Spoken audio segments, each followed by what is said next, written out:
What's going on, everyone? Good evening to all the ladies and gents, and some of you guys are in the morning time, so good morning to you as well. Let's do a little sound test here. Check. Make sure we are good. Let's see.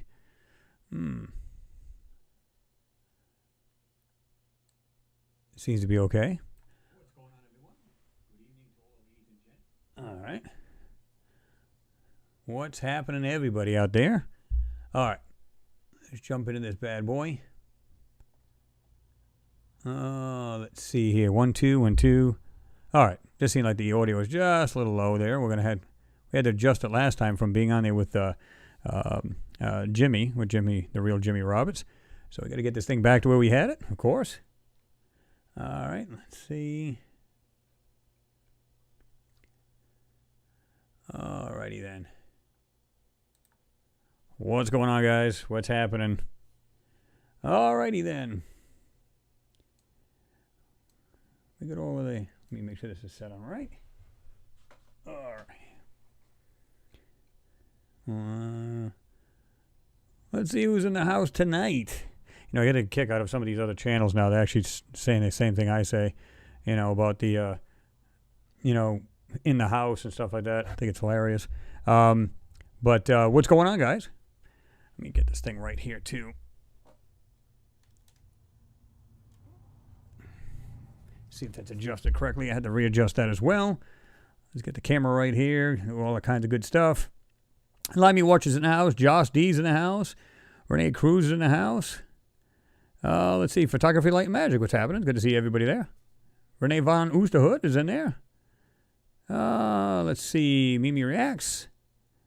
Tristan Aries, what's going on? John Beck is in the house. Third Eye Open is also there. And Daryl Harad's in there. Greetings from Colorado. What's going on in Colorado? I think you guys are probably getting a lot colder weather right now than we are. Bush Corey, what's happening? Popped in to say hello. Sadly, I'm at work, but I'll catch up later.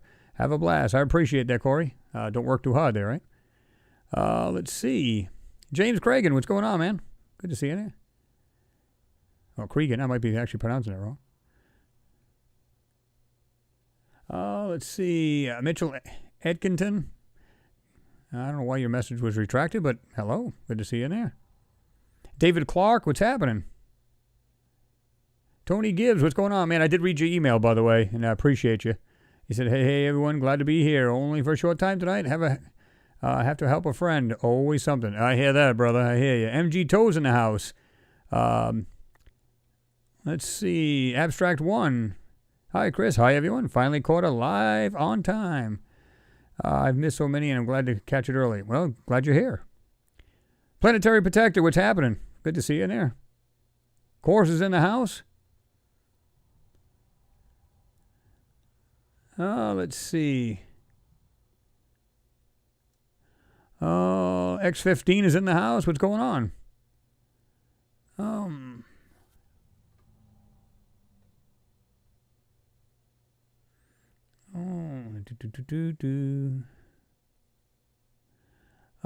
Let's see. Let's see, just jumped on me. Let's see if we can go back where it was.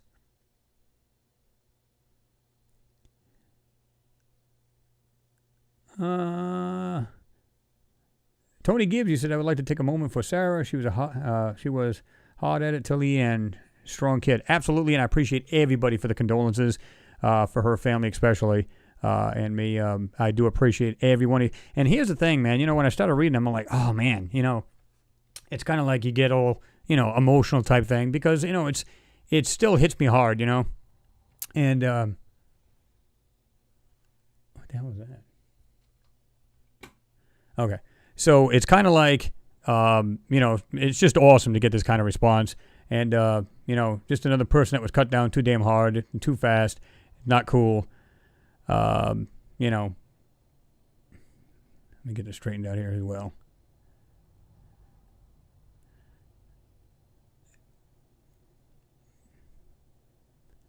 Photography, Light, and Magic. You said, sorry to hear about Sarah. Why not dedicate the show tonight and show what she found in the Arctic, maybe? Well, I'm glad you mentioned that because I have that I like to call it the rolling story, if you will, because I'm going to put that tomorrow morning, so anybody who's on there can check it out. Fantastic work she did. So we're going to actually do that. That's going to be her stuff. And then I'm going to make a video about what Sarah and I was going over, and I think this is the term they used, was that before sunset, if you will. So we're going to also bring out, she showed me there's a few pictures, and of course, Julia, she actually said, these are the pictures that said for Chris, and it was in a folder or something like that. So I got pictures from her, and when you guys see the stuff that's in it, it's astounding. Absolutely awesome. Great work was done, and doing the enhancements and stuff like that is only going to complement and basically compliment her work, of course. Which she was showing, because I said there's one picture that she showed me, and I said, are you sure? Because there's so much more in here. Then she came back with a lot of things that I saw. There was I think there's one thing that she missed, but she probably just went over it real quick, and she had these pictures already. So anyway, I decided to, tell her what was going on with this one picture. And I'm going to tell you what, right off the bat, the photos of also, just like the moon, just like Mars, they have been manipulated on a large, large scale. But it doesn't matter. What's in the photos is awesome. And I think you guys are going to really see this and go, wow. It's going to confirm everything she said. And I'm sure you've heard it from other people, because I've heard other people talk about Antarctica and stuff like that. This is no doubt in my mind that this stuff is up there. That's all there is to it. Mimi, thank you very much. You said my deepest condolences. Yeah, I appreciate that. And I'm sure, I don't know if Julia will jump in tonight. And I don't know if she'll get a notification or not. But I actually made a mistake there, too, because I didn't know this at first. But I was saying in the video to Sarah, where I said, her good friend, I found out after, because she said it after, was that Julia told me, she says, I'm her older cousin. I said, oh, okay, I got you now. I got you. So that was, it wasn't really a mistake. I just didn't know that. And from what, she was there by her side right to the end. And, so it's tough. And I can understand that, and like I said, I had an uncle that went through it. It's not pretty. And, I know a lot of you guys commented on the people with the thumbs down. That is, listen, I don't care if people do it on my live feed. I don't care if people do it on my videos. I could care less. But what kind of person does it take that you're going to, basically somebody has passed on, and I'm doing a tribute to these people, or this person plus the other people who took care of it, and you come out with a thumbs down? All I can offer is a great big kiss my ass. That's all I can do. It makes you wonder in this day and age. I know a lot of you folks here are older like I am, and it makes you wonder. Don't get me wrong, there's always cold-hearted people on the planet. We know that, right? But what has gotten lost in our civilization that people have the need to do that? It's mind-blowing. And you know what the funny thing is? It's, I've seen this, and I think I even said this before. You've got these people, I've watched these videos, where you got these servicemen and women, right? They've been gone for 3-4 months. They come back, and of course, people have these heartfelt videos, tug at your heartstrings and everything else. And these people are all upset, whether it be the spouse upset, the husband or the wife, depending on which one was coming back from the service. The kids are excited, the pets are excited, so on and so on. And people thumbs this down. What has happened to society that you got to have these people like this? It's truly mind-blowing. It really is. And it's sad, to be truthful with you. But, these people here, basically scum bums. That's the way I look at it. But you got to excuse these people because apparently they're just not happy in their own life, and they got to just do that. It's really, really sad. What's going on, Noodles? Good to see you in there. I got your email, by the way, or in your message, rather, on there. So, I know you talked to her quite a bit, too. So I think I should say, let's, how about a condolences to everybody who knew her and everybody who worked with her? Because here's the thing. I know a lot of you guys, I think it was Tony P, and there was another Tony. I think it was G at the end, but I could be wrong. Very instrumental, trying to help her out on her site when she was having problems. Oh my God, this girl bashed her head against the wall trying to get this thing done. She felt that, it's something she wanted to accomplish. She's been working on it. She started it 5 years ago, but really started actually putting it together 3 years ago. So she's really been hard at this thing, wanted to get it done. And I said, this is going to be her legacy, right? So, like I said, I put it in this rolling or the scrolling story, if you will. So if you guys want to check that out tomorrow, I will have it on there tomorrow morning. So everybody can, if you just got to, don't get me wrong, it's 2 hours and 16 minutes, but, it's so cool. I got like I put the same music I put on where her photos were at the video I just did of her, the tribute. And it's basically through the whole video. Now, you can always go to the video, and right in the video box, when you on the video, it says settings. You can just hit twice the speed, and the music doesn't really change much. And if you want it to go a little faster, you can. And if you want to keep it slower, that's up to you. And I said, my motive for this is simply this. I want it to be out on the internet. Now, from my understanding, I don't know if they're going to close that other site down or not. So this is the reason why I'm doing what I can to at least keep her work out. So she deserves it. I mean, the work she put into this, and the people that she knew, even some of her family members were kind of surprised at the people she truly knew, personally. So it's not like she was pulling this crap out of a rare end. I mean, she pretty much knew this stuff. Now, she does speculate, and she'll say that on her page and stuff like that she does speculate. So, because there's some things, once you put the pieces together, you could try to put the little puzzle pieces together by yourself. Now, is it always correct? Probably not. Doesn't matter. 99.9% of that is absolutely, when I read it, it's just like absolutely awesome. So, yeah. Noodles, I hear you. He said, my eyes hurt. Oh, yeah.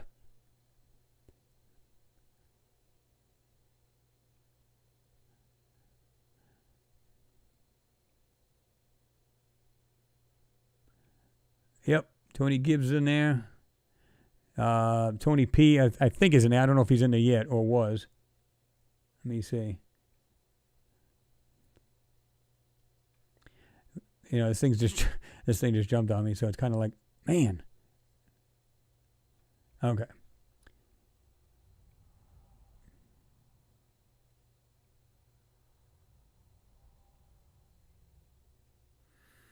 Gerardo Marin. I don't know if it's Marin or Marin. Hi from Mexico, everyone. What's going on, man? Good to see you in there.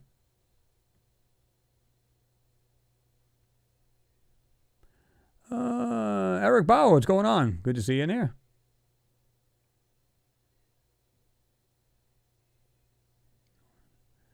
Maria no Watermare, what's going on?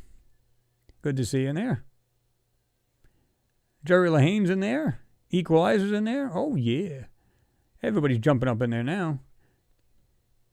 Miss Heard's in there. Good to see you. Dr. Z. Smith. Hey, Dr. Smith. Nathan Bond, what's happening? She did, Nathan. You said you asked, did Sarah have a YouTube page? I don't know if it's up right now. She did, and really didn't post anything, but she did have one on there. But she went by, I'm trying to remember the other one that she went by, but I can't remember it off the top of my head, but she did have one. But I know a lot of her social sites have been now shut down, and understandably so. There's no point in having them up now.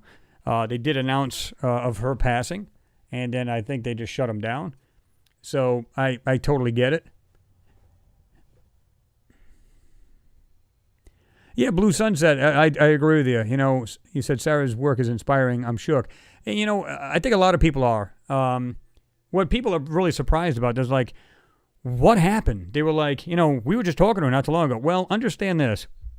Right near the end, Sarah couldn't move.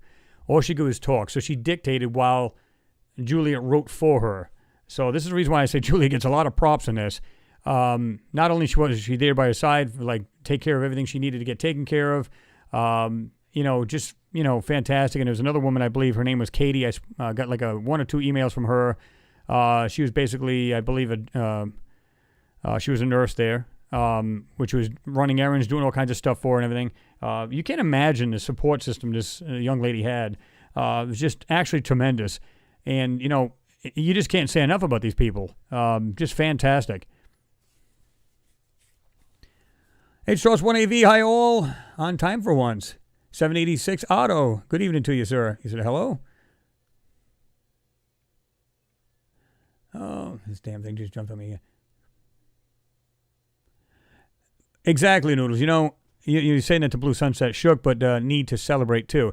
And I think we do because, this young lady, Sarah was very strong. I mean, hard-headed. I mean, boom. And like I said, I mean, when she puts her mind to something, boom, gets it done. There is no ifs, ands, or buts. And anybody who knows her knows exactly what I'm talking about. Because I know a lot of you guys were actually going back and forth. There was, like I said, there was several of people who were actually instrumental in helping her get a workup on her site where she was being shut down. Which I even said to her, I said, is it possible you're trying to do too much changes all at once? And she said, I never thought about that. So she did go back and actually did, and then she got it straightened out. So I don't know if it was, like I said, it was two Tonys that actually helped her out. It was Tony G and P, I think, that really, really helped her out. So props and kudos to the both of you gentlemen. So, I mean, just all together, it was just, everything was just, like, came together. And I'm glad that a lot of people helped her get her work done. I did nothing but, try to encourage her. I mean, she was just ready to call it quits the second that thing was giving her crap. She was just like, I'm done. I can't do this anymore. But I know she wanted to get it done. I said, listen, pace yourself. If you can do it, do it. If you can't, don't sweat it. Because I already had the first copy of it. So even if, she just said, I can't do it anymore, then so be it, don't.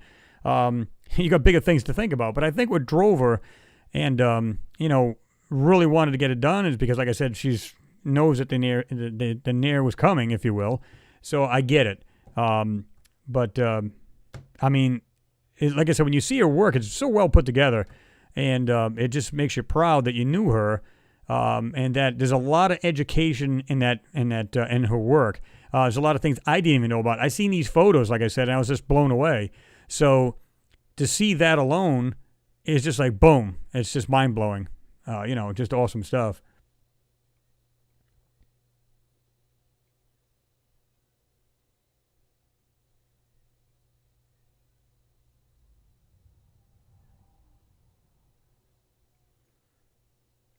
What's going on there, Mr. John Ward? Good to have you in there.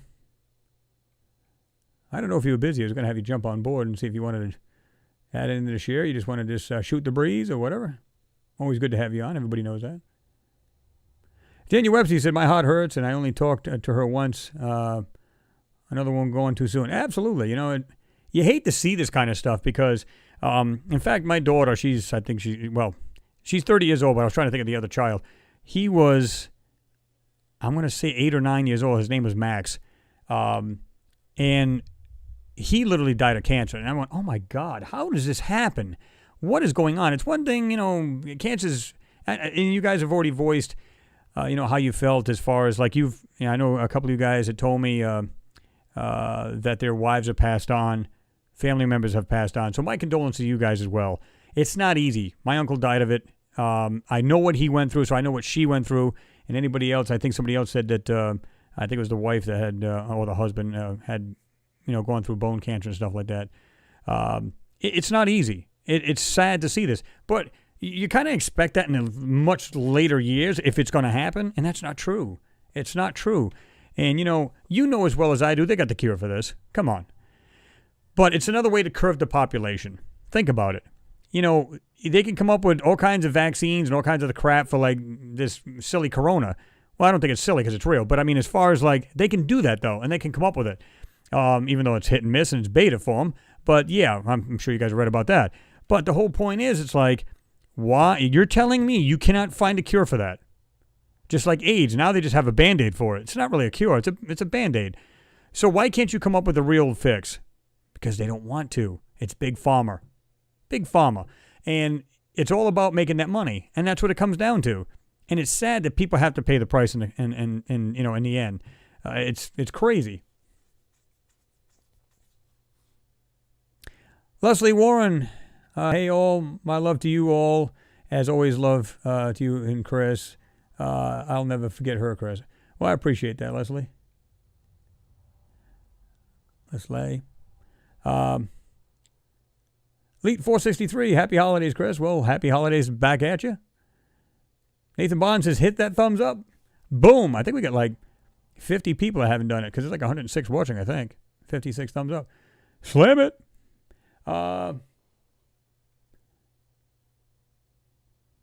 Oh, Noodles, is it going? I know she had the other one too, and I can't pronounce her name because it's in French. The one that starts with A. It's like, and I don't have it in front of me, so I don't want to mispronounce it. But I think she had that one there. Is that the one you're talking about? It's down now. Tristan Aries, you said, how did she pass? Multiple myeloma. It's basically a bone cancer, and it just eats away your nervous system and your basically your body. But yeah. Yeah, Josh D. Yeah, they said they were going to shut everything down, and it makes sense, you know.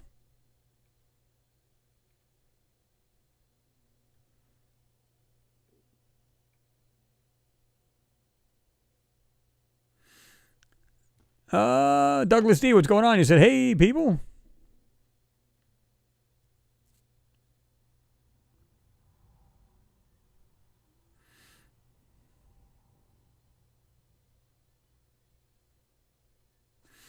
Let's see. Yeah, Ms. Hare, she pretty much, they removed everything, shut everything down, which is, like I said, it's understandable. There's no point, because I think she pays for the site. She probably pays for the server. And it was supposed to be until, I believe, the latter part of next year. But that doesn't mean, of course, they have, they can shut it down anytime they want to, any one of these accounts. So I'm sure she gave them the instructions. Here's my emails. I'm not emails, but, passwords and everything else, and shut it all down, which makes perfect sense. And probably was on her computer anyway, so yeah. Jean Ward, you said thank you for featuring the salt mine structures, Chris. Oh, absolutely, man. You did a great job on that. And like you said, it'd be a great job to kind of enhance them, see if we can find anything in there. So, of course, you get full credit for finding these, not me. But I figured, like I said, why don't we dig in this thing a little bit more, see what we can find. And I don't know about you guys. I see nothing but these square structures and what look like maybe megalithic walls or whatever they may be. But they look like they were there for, put there for a purpose. It wasn't just lying about, kind of, megalithic blocks, right? I think this was absolutely intelligently put there and made. And some of these things are whiter and lighter and like more reflective. So clearly these look like structures because the way they're laid out and everything, right? Jerry McDonald, what's going on? Good to have you in there as well.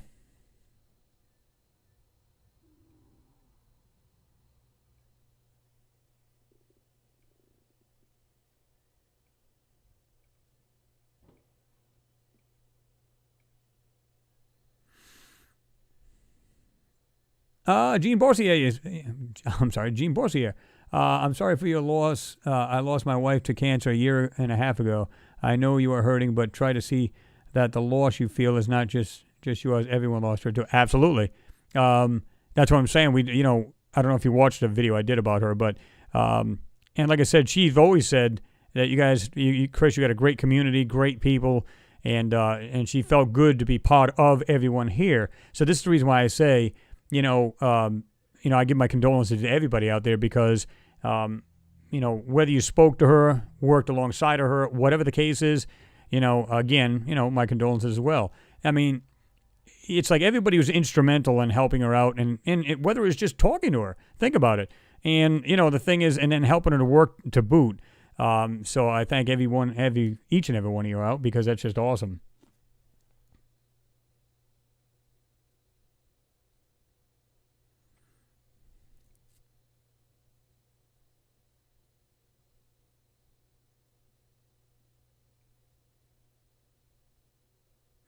Leslie, you said her work is amazing, and I won't forget it. I had a inkling she was saying goodbye to us all. I'm so glad. Amazing, everybody bless her. She's out of pain. Sarah, remind me of myself. Sad, bless. Oh yeah, that's one thing you can really be thankful for. She's not in any pain, which is great. But. It's kind of like she'd say to me, I'm so proud and stuff like that. I want to get this done. I said, listen, I'm more worried about you just being here. The work is great and everything, but the work's really not much good without the person because, she can continue on with the work. She can do other good things. And that's what's really, a shocker is that, I'm thinking, she's going to be around a little bit longer. And I'm going to be honest with you guys. I mean, I remember she told me, I think it was in the latter part of the summertime or just around the middle of it, where she was telling me that she just sprung it on me one day. I was like, oh my God, what did I just read? So then she kept saying, apologize for hurt you. I'm thinking to myself, what is she talking about? She never hurt me. She never done anything wrong to me. So what I did was I said, hurt you? You've never done anything to me. So she says, well, I've known about this since last October. So she knew this in 2019, but she was fighting it prior to that. And I said, no, you didn't. You didn't lie to me. You procrastinated. There's a big difference. And for whatever reason she wanted, or the reason why she held off telling, but it's her business. But she actually knew this back then, and she just felt bad about holding it. I said, you didn't lie. How did you lie? You simply just procrastinated and put it off. And I said, like I said, because she's such a strong girl, I guess she just didn't want a pity party or whatever. And plus she was working on the work she's working. I don't know. Her motives are her motives. And, I can respect that one way or the other. So I don't care,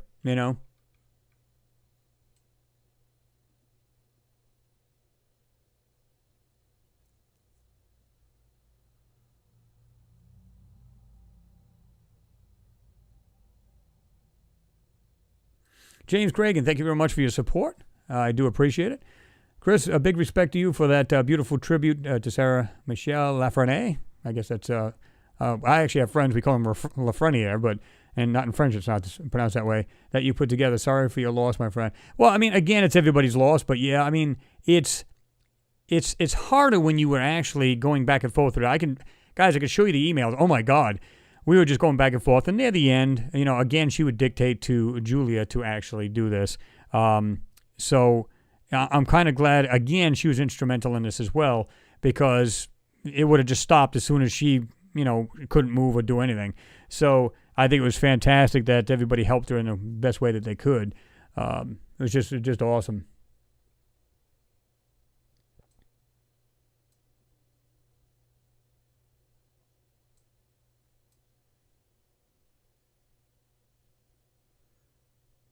Oops.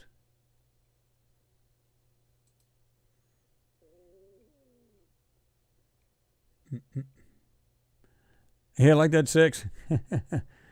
Great big kiss my ass. Oh, Josh D said I was so angry I could have sent those shits after her.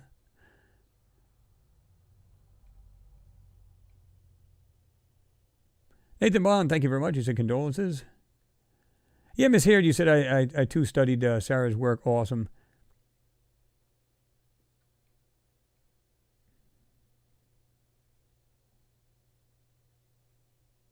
James Dixon, what's going on? Well, I'm here either way. You are.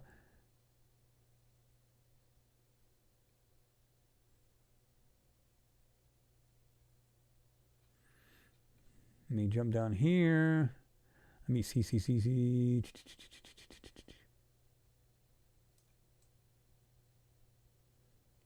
Thank you, Elaine Walls. Much love to you, and like I said, James as well. And loving memory of our precious Sarah. Fly high, dearest angel. No doubt. Thank you very much. And again, our fellow thumbs down is there as well. Thank you very much. Glad to see you're here. I'd feel lost if they weren't here. What do you guys think?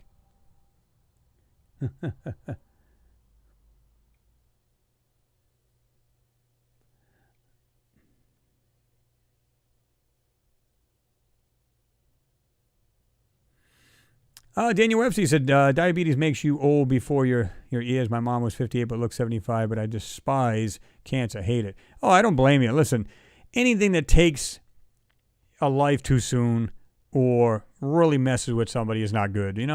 It's just, again, I said this before. It's about, like I said, it's about control. The population. If nobody died only of old age, and let's say people anywhere between 70 to 100 years old lived, can you imagine the population explosion? Oh my God. It's like we literally eat all the resources off this planet. I mean, pretty much, right? Because we just push them to just actually come out with solar power and stuff faster and more widespread as opposed to just certain areas. wind generation and everything else. Dale Rogers, what's going on? You said that was very nice, Chris. I appreciate it. What up, what up?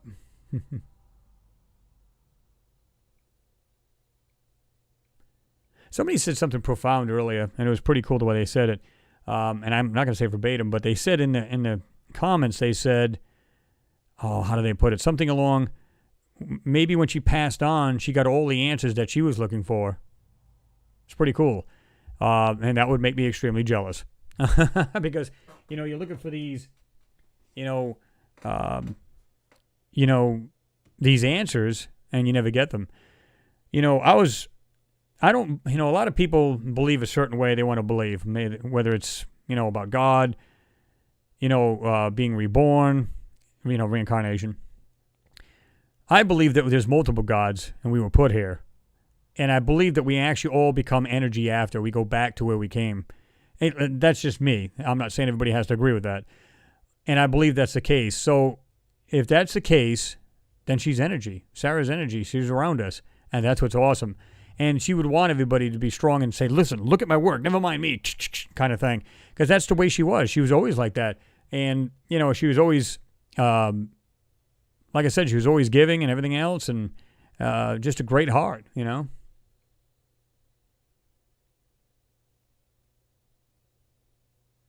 You're right, Joss. You're absolutely right. And she actually told me, as well as a lot of you, that please keep it under wraps. In other words, don't tell anybody, so on and so forth. You said she was very careful telling about it, not to hurt people. When she told me I was hit with a brick, she was so kind. Yeah, exactly. It just lays it on you like, oh, my God. So yeah. Pete Ferrero, it's funny you mentioned that because I have that actual tab here up on about Cornell University. Used the same picture you reviewed last week with less manipulation to push a Mars mega flood 4 million years ago. Yeah. And it's funny, weren't we just talking about Jean Wood's work where I said where it looks like things were washed over. And I think even Jean said that while we were live, where things that look like it's washed over. What if their houses are more made of just like a solid brick, like a megalithic block, as opposed to what we live in, right? So the mud would knock it about, but would it actually completely destroy it? Because some things look like they're down the hill, some things just look like they're crooked from the rest. And of course, a lot of these could be rocks and boulders, of course. But the ones that we believe that are structures, they could have just been knocked about a little bit. Some of them are like still perfectly in line. They're right on the side of each other. What's the chances that happen? First of all, they're square. And if you could get in a lot closer, like the high-res camera can you imagine one of those blocks could be multiple? But because you're so far out, it looks like one larger megalithic block. But if you get in a lot closer, you'd probably see 2 or 3 of them together. We don't know. We're assuming that's it for the picture, and that's all the detail. We don't know that for sure. And there's a lot of manipulation going on in that photo, but there's still enough to see that there's just awesome stuff in that.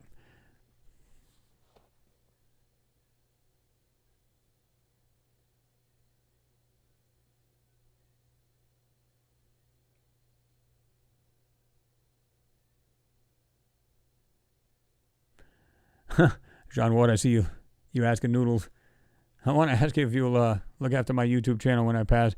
Yeah, I mean, here's the thing, it's like, I know people who've done that, John, where they have the YouTube channel, and what they do is they have somebody go in and just disable comments. So in other words, your work still lives on, the channel can stay up. Doesn't even matter at that point. And they just can't comment. So you don't have to worry about that, and it just lives on, which is cool. I've seen people do that, which is really neat. Because that's the way I'd do it. Just have it so there's no more comments on there, just, so people can still see the work that you've done, right?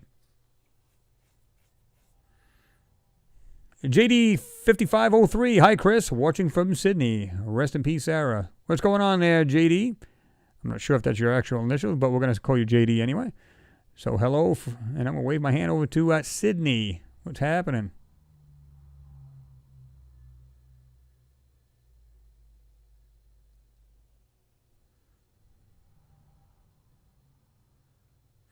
Stephen Wagner, what's going on? You said, hey, Chris, good to see you. Good to see you too, Stephen.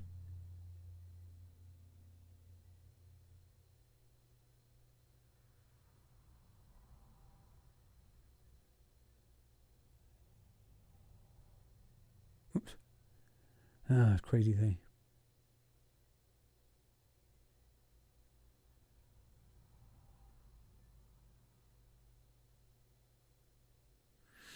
Tony Gibbs, you said, got to go, guys. Love to all in Sarah's name. And like I said, I did get your message, your email, Tony. I appreciate everything you said. Much love to you, man. And I appreciate you helping her out, too, you know. So, yeah. Again, Tony was very instrumental helping out. And Tony P as well. So, you know, just awesome. So the cool thing about it, she wasn't just interacting with people. She was interacting with people where they helped her, vice versa. And if you knew her the way I did, and a lot of you guys know too, fantastic. Like I said, just full of energy, full of positivity. If you've ever been on her pages, like her other social sites, you can see that there's nothing but positive love, you know, just, you know, that's just the way she was. Just amazing. Jean Ward, you said weird smaller objects on top of the blocks too. Craft? Antennas? Could very well be, because I noticed that where, again, what if NASA was, you know, they left those in there and we're kind of trying to piece it together. What if they kind of did that rock mimicking software to put over it? So we're seeing what looks like, remember like you do the real close-up satellite views where you've got these megalithic blocks and you have these, remember the 6 or 8 things that were going across and you can see the shadows? So they were quite tall. Is it possible from the top view they were making them look like nothing more than just boulders on top of a large rectangular block? How do we know? Pretty interesting. Or are they like a round pot? Like we have chimneys with a cap on them, right? Is it possible it's something like that and that's all you're seeing at the top? We don't know. We're seeing it from a top view, right? This thing could be anything.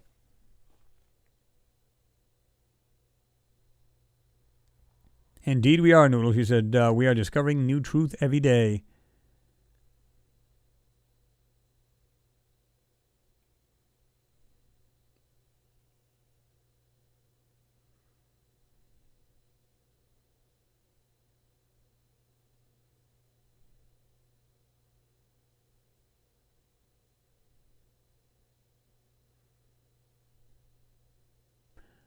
Justy, believe me, I hear you.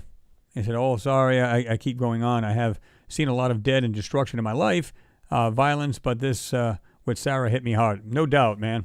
I know. Oops.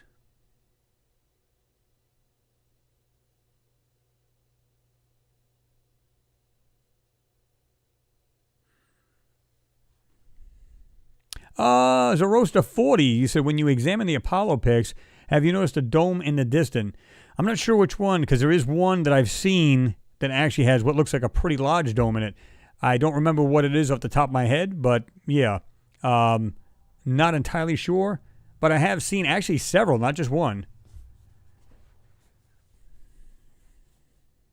Michael Bray, what's going on? You say, hi, Chris. I am sorry for your loss. Yeah, I appreciate that, Michael. You know, everybody's that's known her here in the community are all feeling the same way, because a lot of them were very close to her and really worked alongside of her and stuff like that. So it sucks.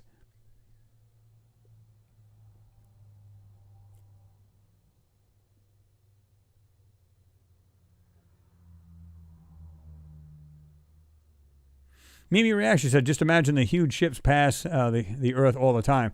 I think that happens all the time. I'll be truthful with you. You know, I've also, like I said, we were talking about FE, and I'm not going to get into that too much, but they made a great point. You always see the rockets taking off, and they're always looking down towards, obviously, the engines, thrusters, whatever. How come they don't put a camera towards going forward? They say, well, they're probably saying, well, that's not the exciting part. Or is it? Because we don't know what's out there. How do we know when they go out there they don't see something, or we don't see something we weren't supposed to see? I mean, why not put a camera in the front? What's the worst going to happen? You go out into the atmosphere and you just see dark, we see stars. Okay, that's all you're going to see, right? Or would you see more than that? And this is the reason why they don't put forward cameras.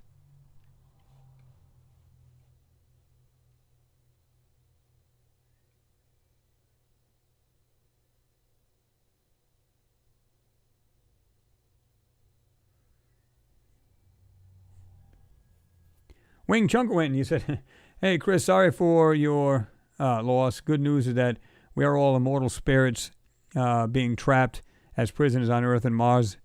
in this prison body. Yeah, I mean, it's just an avatar, right? Because your soul, my thing is not so much a soul, but your energy goes back out into space. So let's assume that we are, again, I've said this a million times, that we are part of something much larger. How do we know we're just not going back to it? So, I don't see it now. I see that Sarah's no longer hurting, which is awesome. And how do we know she's just not, boom, amongst the stars now? And like somebody had said, she's getting all the answers, seeing everything, getting all the answers she's ever had questions to. I'm a little jealous, But, yeah, I mean, it hit me just like you guys, and this is a while back, and I had to, when she requested, don't say anything about it, obviously I'm not going to say a word, I'm going to respect her, what she wants and stuff like that, so.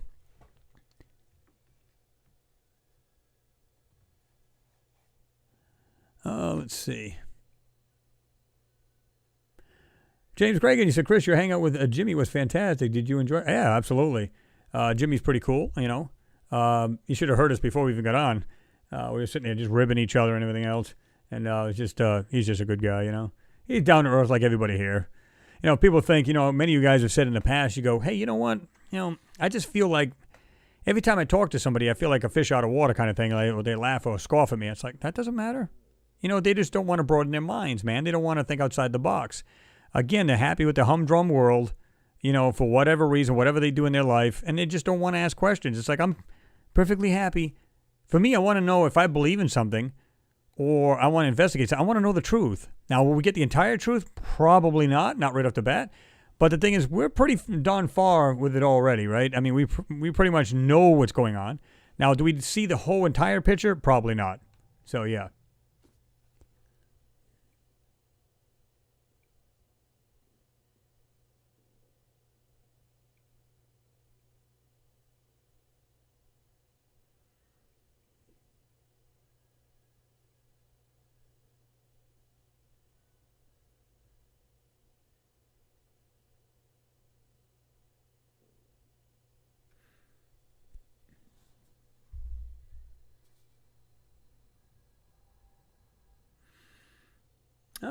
Let's see.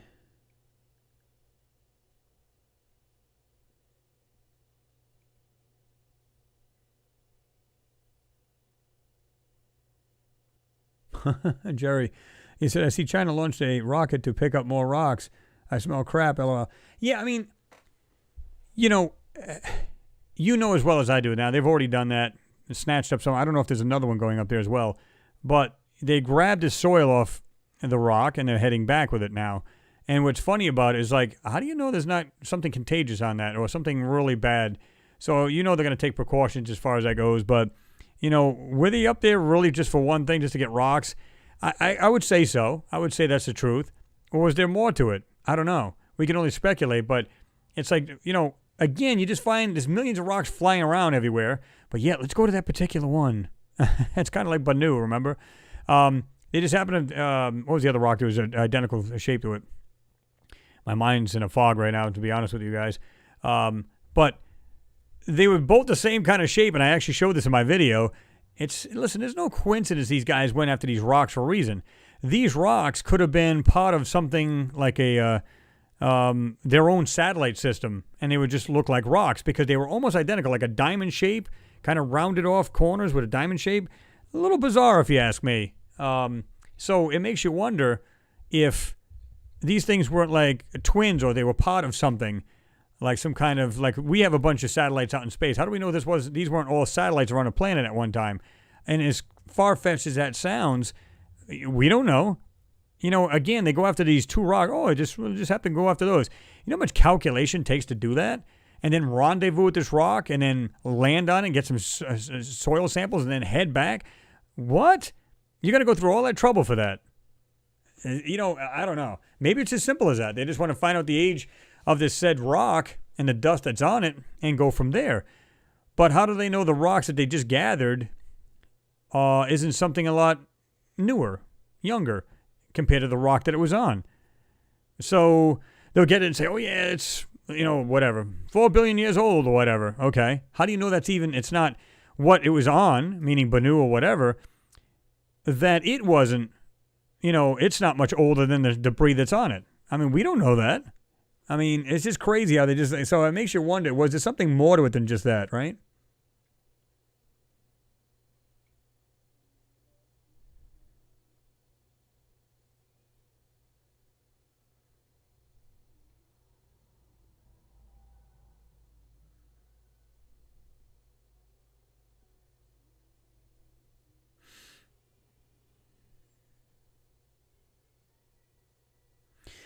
Daniel, you said, I agree with you. You said anyone that would thumbs down a tribute to a deceased person or a live chat that has a lot of tributes to her, there's something wrong with their head. Yeah, I mean, they're just, they're basically shit stains of life, Um, you know, when I seen that, I said, why am I not surprised? I'm just not surprised anymore. It's pretty sad, like I said, in this day and age, you got to have people that are doing crap like that. It's mind-blowing. But the only thing I can say, if these people are watching this right now, just pray, because I never wish ill bad on anybody, right? But just pray to God that this never happens to you. Just pray to God that, you don't have your wife or your husband or your kids ever have something like this. It's the most devastating thing in the world. And I know a lot of you guys will agree because you've had friends or spouses go through this. It is not something you ever want to go through. So just pray to God that this never happens to you. That's all I say. When you can sit there, thumbs down, man. I mean, that's a low life as far as I'm concerned.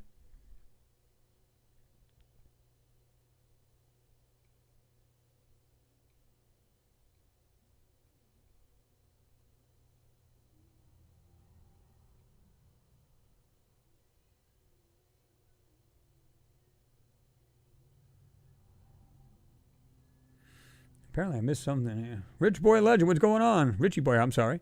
Hi, Chris, and all in the chat. What's going on there, Mr. Richie Boy?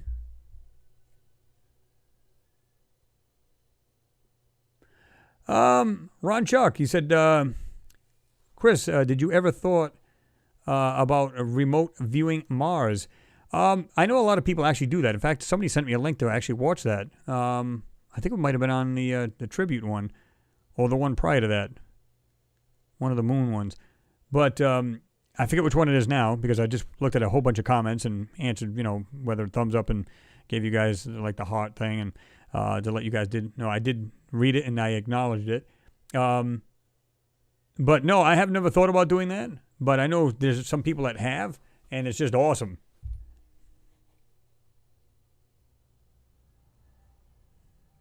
Marcus Peters, what's going on? Good to see you in there, man. He said, good morning, Chris. Well, good morning to you. Although we're only still, what is it, like 6 minutes till 6 o'clock? Well, at least my time, Eastern time.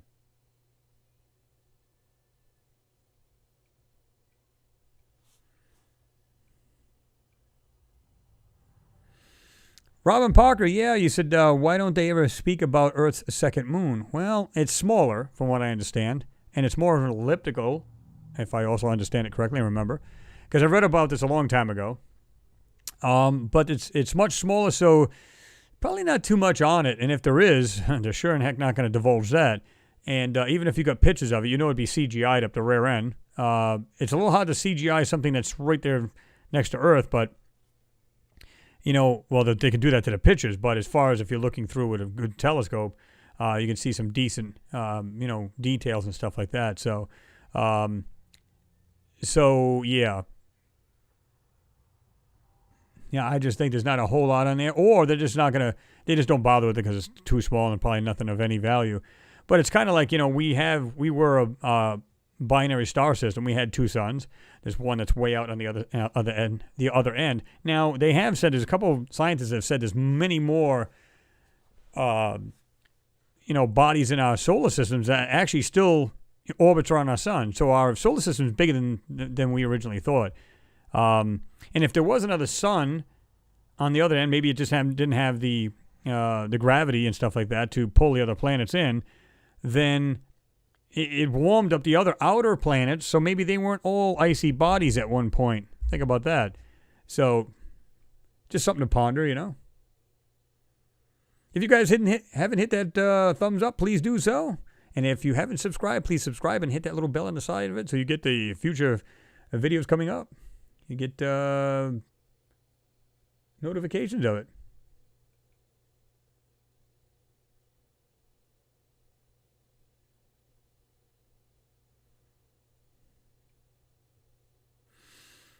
Daniel Webster said, yeah, I'll never believe that they went up there just for rocks. They went to the moon and robotically to Mars for reconnaissance, and who knows, they might actually be there.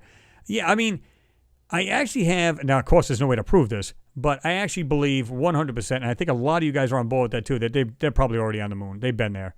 And I believe they've been there since the start of, the Apollo missions. Now, this is weird too. Think about this a minute. And again, pure speculation. But how about this? How do we know that the missions, the Apollo missions weren't part of, just going up there to construct something up there? How do we know that? Maybe they had a craft go up there first, land with some supplies, and they put it together. As crazy and as sci-fi that sounds, how do we know that didn't happen? And then again, they came on with this little PR move about, dust and rocks. And look what we found. Maybe there's much more to it, but I think it was a recon mission. I think they've seen structures up there. I think the crafts that we found in photos and stuff like that.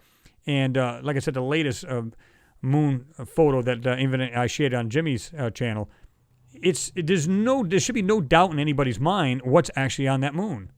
And a lot of this was on the other side of the moon. So, some people say, well, I don't think, it'd be kind of a silly idea to build on the other side of the moon because it gets hit with so many, rocks and everything else, which basically hit the moon. And I say yes, and I agree to that. However, again, how do we know when our solar system, and I think I made the mistake, I said something, galaxy or whatever it was. Again, back 65 million years ago, our solar system was in a different part of the universe.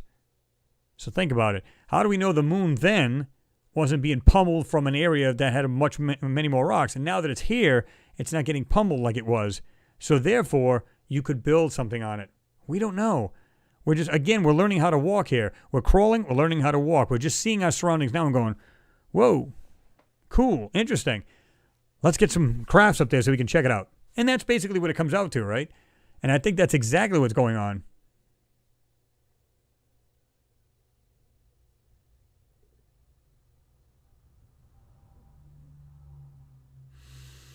James Dixon, you said everyone has their own beliefs of what is out there, and to put the stuff together on a talk show or ideas of multiple people would be interesting to hear.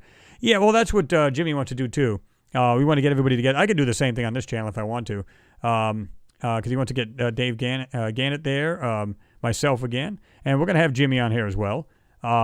Because here's the thing, it's just different points of view, or you may see something like you guys do. I'll say something in there, and I'll say, this is what it looks like, and then they'll be like, okay, I see it differently. Cool. I respect that. Because just because I see it a certain way doesn't mean everybody else should. That's one thing we don't do here. We don't jam it down people's throats. I said, listen, I speculate to what I think it is, and then we go from there. And then I ask for your, input and your thoughts. And I always say that, put your thoughts down below, because I don't have all the answers. None of us do. But combined, we can kind of get an idea what it may be. So, James Craig says, bang them like buttons, people. Bam.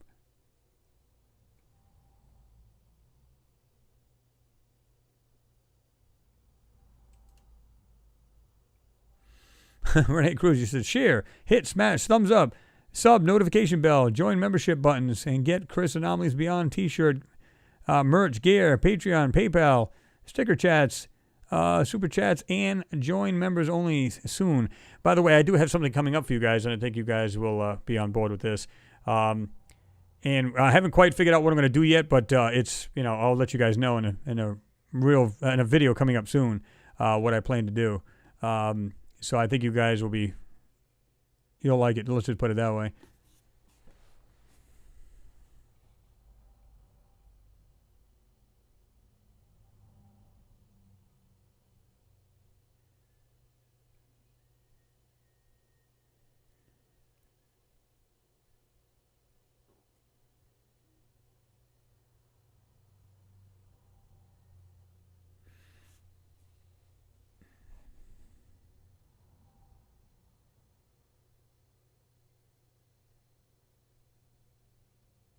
Oops. Damn, I hate when this thing does this.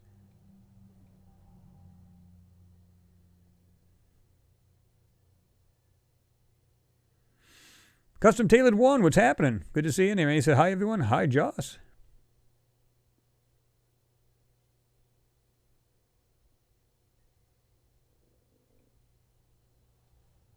Yeah, my condolences to you, Miss Haird, as well, for your loss. 6, he said, yep, we as humans are at the point that if we can think of something or it, we can do it, and we will do it. Oh, I believe we've already done it. I mean, like I said, people will say, I don't believe we were, and some will say, well, I don't think we ever been to the moon. And like I said, even if you were to believe that, and you said, I think that's crap, that's fine, because this is the way I look at it. If we didn't send people, we at least sent landers, and that's all it takes. But I believe 100,000% we actually went to the moon. Only because what's in these photos is absolutely real. Now, do they manipulate and obfuscate? Sure. That doesn't mean that they're not there. There's a big difference. People go, well, if they faked it, then chances are maybe they superimpose the astronauts. I'm sure anything's possible, don't get me wrong. But back in the day, I guess they could do that. But I don't see any indication that they've done that. In other words, you could put like another transparency of an astronaut and just put it over it and then take a picture of the whole thing. But they weren't that crafty back then. Now, did they? I think they had a lot more manipulation going on in skills than they lead on, because they either airbrushed, used acetate over these photos, and just regular marker. People have claimed they've seen them do just marker over certain areas. Doesn't surprise me. I've seen that in photos. You can literally bring out darker areas if they're shadows, right? Some of these things complete black. No matter how much you raise the exposure in that photo, blacker than black. So there's no way that, you can have a dark shadow, don't get me wrong. I'm just saying, but you can just see where they cleverly drew over certain areas. Just really weird, man. Robert Isaac, he said, hello, what's going on, man?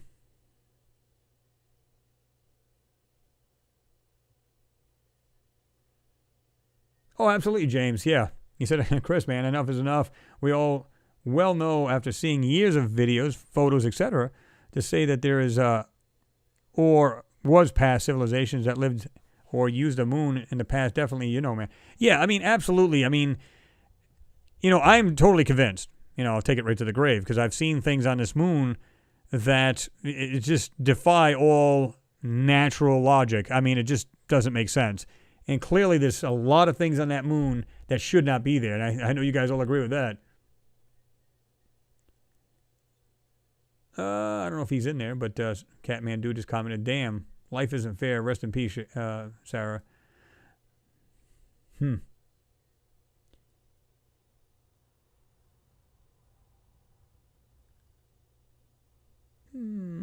me see here. Let me see. We can do a whole lot of this in here. That should be it right here. Jerry McDonald just saying, hey, Chris, can you pull up the moon with the 2 badass structures for any newcomers to the Hangout? It's awesome. Show so many people and their jaws dropped. Yeah, you can see. Let me see if I can do this first. Trying to see if this was it. No. Okay, this is the one we did originally. That's on Lunar Anomalies and Beyond. And you can see in the front here where we have these, what look like structures, and they're stretched out on the ground. And, of course, I bring it out a lot better than this. It looks a little bit better than this photo here does. But in the back, you can see where I made these right here, which looks like, I said, it looks like a roof type thing. And this is before I really enhanced this. And I said, it kind of looks like a roof type thing, and it has height to it. And you can see what it looks like right here. I'll go ahead and zoom into this. Right here, you can see these white pieces right here. So from the top, if you look at the original, it looks like they whited this out or something, or it's just highly reflective, one of the two, to keep the sun out. But a lot of this has been manipulated. You can just see it smudged over. Really not a whole lot of detail, but you can see what looks like a double, almost like a 2-story structure or something like that. But this thing would have to be incredibly large, guys. Oh my God. It had to be insanely large. But you can see these here. Now, what I didn't see, and I didn't notice this, is that when I was, like I said, I edited it, and then I just watched it. I started watching the video, let me just look, and then when I seen this, and they're in the lower right corner right now, right here, and I was like, I'm looking, I said, why does that look like it's got a straight edge? Because I saw this when I first did the video, and I said, I'll just go over that. Maybe it's just something kind of sticking out of the side of the mountain. I need to move myself here because I'm trying to show you guys. Let me just get out of here. Move myself up. I'm standing in the lower right corner. My face is there. Let me do this. If it'll allow me to do it. Right here in the lower right corner, you can see this square or rectangular piece that's running vertically. I said, maybe that's part of the actual cliff side. I didn't think nothing of it. So as I'm going over this video, I said, wow, wait a minute, hold on. Something doesn't look right here. You can see the tops of these right here and the sides of them right here. I'm like, okay, that is just really weird. So we bring that back down. Let me see if this is the same one here. This is the raw one, so it gives you guys an idea. And you can see these things all here in the middle. I wish this thing, I can make this thing bigger. For some reason, this arrow I cannot make bigger no matter if I use it with this software. This is amazing. Because on my screen, it's about 2 inches long. I made this thing as big as I could. And it's like this little puny little thing on the screen, which is really mind-boggling. I got to figure a way to get that thing bigger, and that's all there is to it. But you can see this right here. It looks fake in hell because it's got like this edge to it. See that? This crater on the lower left. Now, again, they explain this is a crater in a crater. I'll just go back out. Right here. If you can, like I said, if you can actually imagine the circumference of this going out like this going all the way around. This is supposed to be 40 miles in width. Okay? And, of course, this right here, this, like I said, to me, this is fake. This crater in a crater. And the reason why I say that is because it looks like it has shadowing right there underneath it. And we don't even know if this has been manipulated where there's probably something in it. Because you can see something right there. I don't know if you guys can see that right on the left-hand side of it sticking out right there. But look at these objects sticking. They're standing off of the surface. Right there. And these other pieces, look at this, is carved out or curved right here, the structure. And I bring this out a lot better. You can see structures in the background back here. In the middle, oh, well, it's off the center a little bit and towards the back. But once you've seen these structures, you can't unsee them. I can see them right now, right here on the right. But they blended so well, I didn't even see them at first. I was like, oh my God, again, in plain sight. It's as simple as that. And again, this is the original here as well. And you can see the white pieces right there. There's one below it. So you say to yourself, okay, how is this possible? How is it, if you get this white piece here on top and you get these two pieces here, clearly there's something here like framework. It looks like something round is hanging off this too right there. Has like a white tip to it right there. See that? And if you guys really, really look, you can see something right here. You probably need your magnifiers because I know a lot of you guys are on either tablets or phones. But take a quick look at this thing right here. There's an edge where it's black. They literally blacken these things in. In fact, somebody showed me they said it's a high-resolution photo, and guess what? They totally took these out, period. They're not there whatsoever. Why would they do that? So they're going, oh, clearly there's nothing in that photo because, look, here's the newest basically high definition, right? And I'm saying, so you believe something that's really been, obfuscated. What are you, cracked? So, again, we'll just bring this down. And then I'll bring up the other one here. And then when you look at these things, like I said, you can't unsee them anymore. Let me see. Ooh, okay. Let me see here.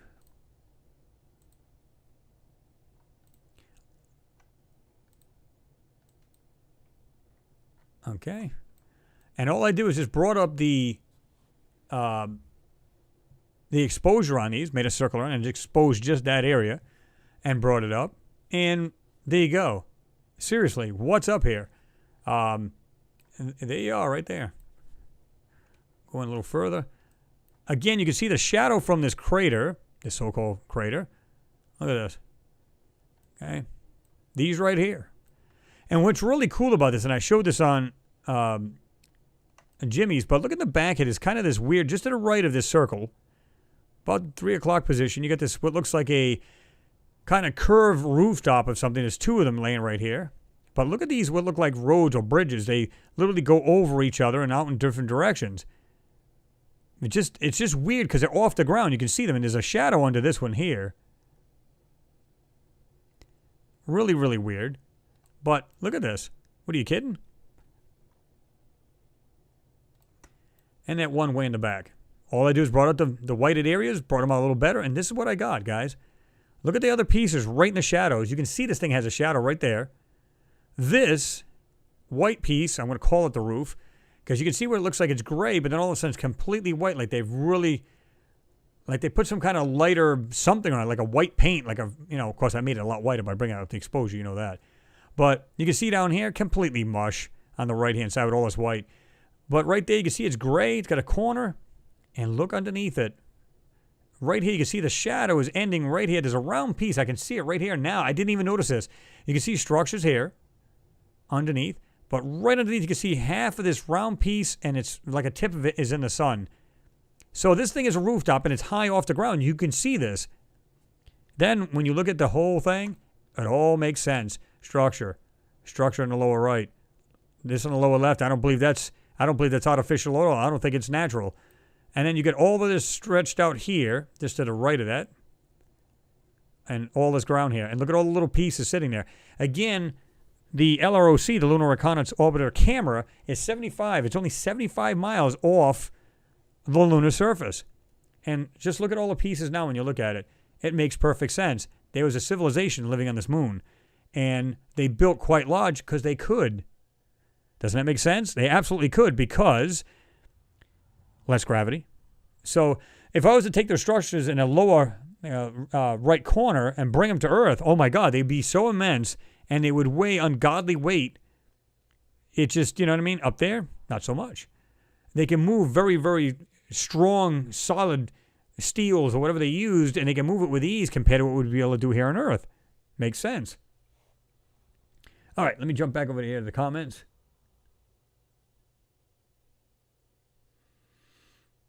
All right, let me see. Oops. Whitebeard Sky Daddy, what's going on? Good to see you there. Smart Steve is in there. He said symmetrical spacing. I think he said something else on here. Sean Ward, you said it looks like an observation building with large windows. It kind of does. Or it's just I don't know, it's just the way it was built that it's just weird. Like I said, in all the times I've done moon videos, this is the one I can say, bam. I mean, without a doubt in my mind now. Absolutely. Of course, I never had a doubt in my mind anyway, but this absolutely puts it in concrete. I mean, no doubt about it. Here it is.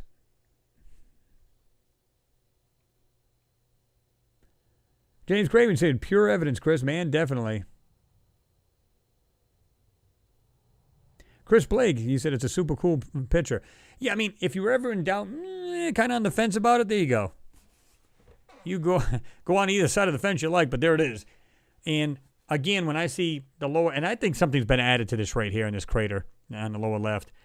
Something's been added to that to make it look like it's ground, and I don't believe it is, because you can see where it looks weird, man, just the way it's been laid in there. And again, to the right of it, the structure's on the lower right, and then up here, and then all of the little things inside, guys. Like I said, take a really good look. If you've got a magnifying glass, this is the time to use it. Look at right here. I'm just going to go real slowly with the cursor. This white structure on top of this other piece of, I don't know if you'd call it a rooftop or a piece of land or whatever, but this is like a white triangular piece. It has a center piece to it, and then, well, it has the left rather, the middle, and then the right. And you can see these little tiny white pieces off to the right of it, and one on the left side of it. And then all of these pieces down here. Again, these could be multiple things. Let's say this white piece right here. That could be multiple things, but because it's far enough off the ground, it could be making it look like it's one piece. And clearly, it may not be. But look at right behind this triangular piece right here. Right behind it looks like there's more structures. But look what they did here. They put like a line, and they like literally tried to block everything out in the background here. If they put it like a blue or some kind of weird color, like to make it look like shadowing, it blocks out all the detail. This is the reason why sometimes you got to use a dodge tool to brighten the whole area up. But even right here, right in this area here, has this like white, it almost looks like a white round top to this thing, and there's pieces sticking out of it. It's just weird, man. Just the more you look at this thing, it's crazy what you find in this photo. Okay.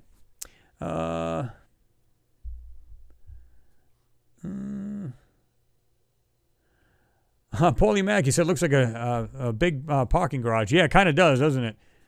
Only for maybe spaceships. Pawns Games, you said it looks like a cosmic parking lot. It's like it's sprawled all out, and people say, oh, hell, there's no oxygen on there. How would they possibly have any structures? Well, it doesn't mean they didn't fly from area to area on the moon, or it was underground. We don't know that. Or maybe there's more on that moon than you think. Or they simply travel with oxygen. You know what I mean? If they had like little something to get them around, maybe an equivalent to what we drive around in cars, but only something much different. And they only need oxygen to just put on themselves and travel anywhere they need to travel.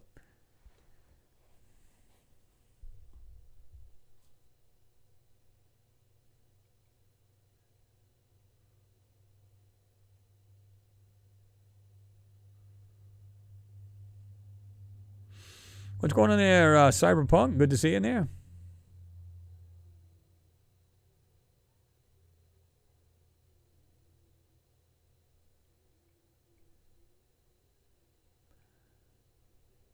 Yeah, Sean, yeah. He said it looks like a huge Star Cruiser is parked on the surface. You got that right. Whatever these things are, clearly this is not natural. That's all there is to it. And I'm going to tell you what, I have never seen another channel on there, no matter how much they think they're seeing structures on there. You've never seen something like that. Never seen nothing like these. I've never seen nothing like it. Let's just put it that way. And I was, like I said, I was totally blown away when I seen this. Just really, really cool.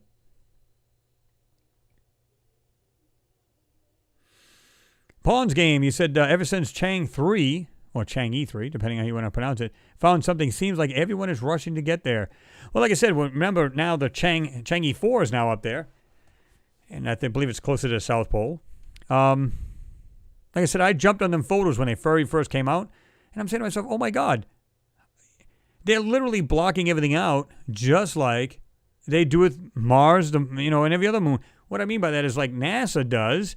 It's like they're taking it right out of their textbook. They're just like, okay, we'll go ahead and doctor that up. You can literally see how bad this stuff was. Oh my God, and how much do you hear about it now? There's some photos out there, but not a whole lot. Why aren't they taking a whole lot more and showing the public? They don't want to do that.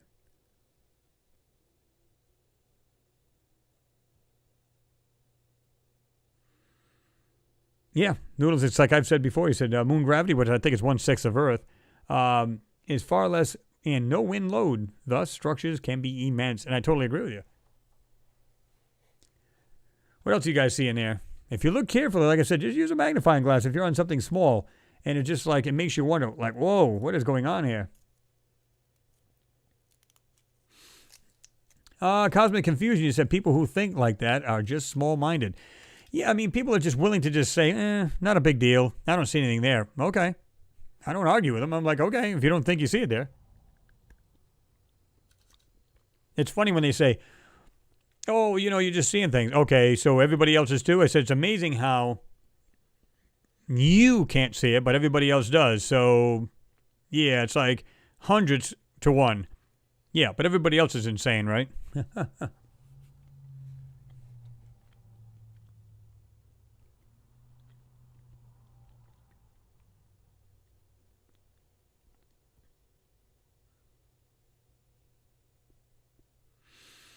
Olin Creel, you said big light area at center with cross hatching, maybe solar collectors. It could very well be, but look at the lines. And there's something right here. I don't know if you guys can see this. Pretty cool. I'm going to put it smack dab in the middle of the screen. I can't. And I'm going to go ahead and with the small cursor just go around it.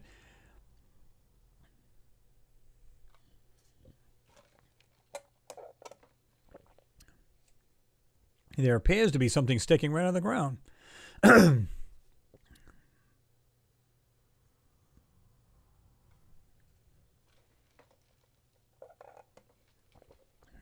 Man, it's allergies are kicking my butt.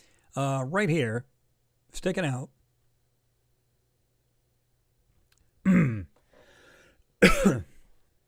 Look at the fine lines in here, guys. Just right in this area. See that right there? Look at the very, very fine lines. I just noticed something too. What is that? I'm just now see something new in here too. You can, again, look at the little fine lines right in all of the middle of that white. Not so much the darker spots you're seeing, but right on the edge, you can see these white lines. Look at the little lines inside the white area. That stuff's being covered up.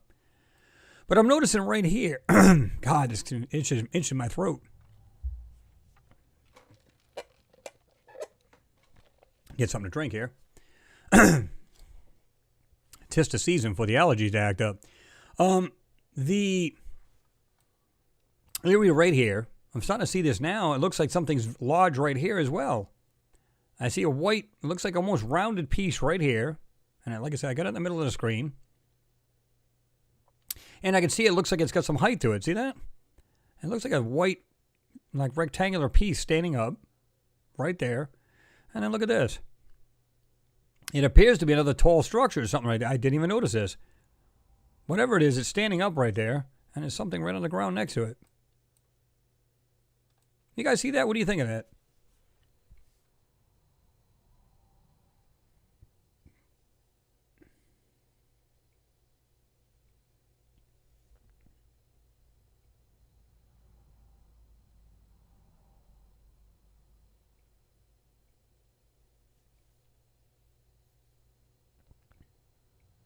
Let me see here.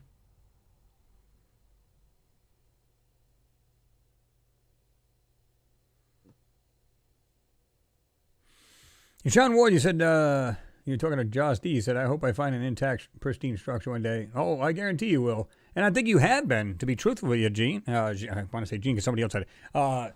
Jean, because here's the thing. Again, you're looking at satellite photos. This is looking at to an angle. This is the reason why I can see it so well. But that doesn't mean what you're seeing is not structures. You're seeing them from above. And I think you've been seeing these all this time. Because there's just too many things that, again, you see these rectangular, large, whatever they are, structures, and whatever's on top of them. It seems like a lot of these structures, or whatever they are, always seem to have something on top of them. And they're rectangular. What's the chances of that? And then having, like I said, the one that really blew me away is the one you had like 6 or 8, looked like square chimneys reaching out or sticking out into the sky, and they had shadows to them. Nothing natural is going to do that. I think you've been seeing structures all the time.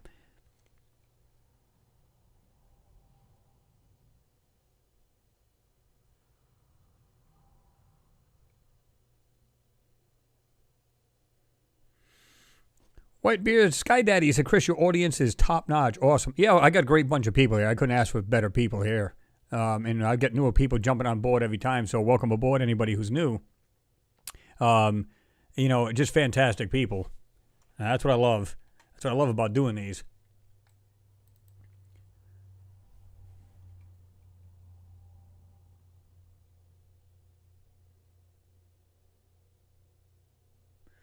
James Cragen, you said, Chris, sometimes people do see what we see, but don't want to believe it. Well, be truthful. When you first started looking at these, long before you started watching a lot of videos, whatever it may be truthful. When you first seen your very first object, you're going, there's no way. Whether it was on Mars or the moon, if you've done your own research, doesn't matter. When you looked at it, you're probably going, no, there's no way. There's no way that could be there. Even I had a problem trying to wrap my mind around this stuff, and it was just absolutely mind-blowing because I'm going, no way. Let me try to see this a different way. And I tried to enhance it a different way, and it always came out to whatever it was. And I'm going, oh, my God. It's got to be there. There's no way around it. It's there.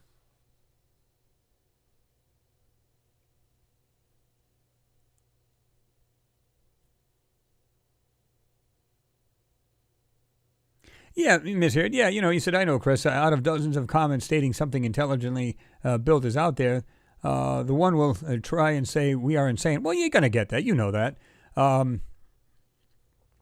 That's why, you get these people with the thumbs down, and that's fine. Listen, if that's what makes them feel good at the end of the day, then let them do it. But like I said, when it came to the Sarah tribute, some of these people need to be roundhoused because, when you see stuff like that, you just, come on.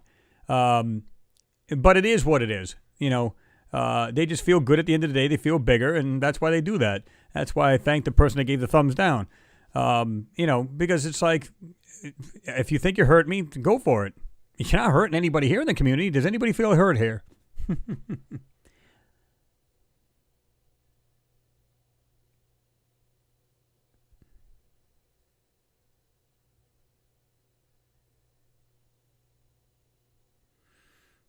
Renee Cruz, you said ginormous circular UFO in that white circle. You talking about the one that's supposed to be the crater, Renee?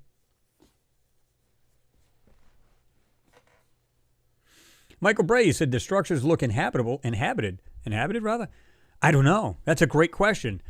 And you would have thought, because, they say that the astronauts were warned often not to come back, but yet we're still sending rovers and stuff like that. So, and we plan to go back to the moon. So did they say, oh, we give up, go ahead and go do this? Or was there nothing ever there and they just happened to be visiting there too at the time when supposedly they were told not to go back? So is that a possibility?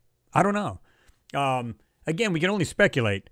But to me, these things look, well, the one in the bag doesn't look that pristine. So I don't know, because like I said, the ancients talked about wars on the moon and Mars, so on and so forth. Is it possible that's why that structure in the back looks the way it does? No idea. But it does make your wheels turn. You're like, I'm trying to figure that out. Like, what is that, right?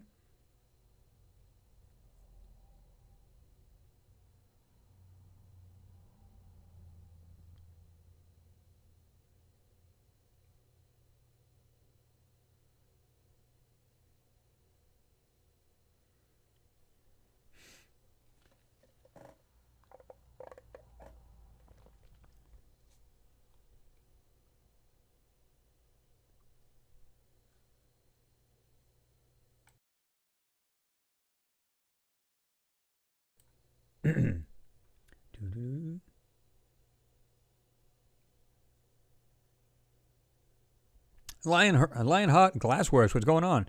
He said thumbs down is just as good for the algorithm as thumbs up, LOL. Pretty much. Like I said, they just go, oh yeah, I feel like a man. Let me give this guy a thumbs down. Okay. It makes you feel good at the end of the day. Feel like you accomplished something, go for it. That's the way I look at it,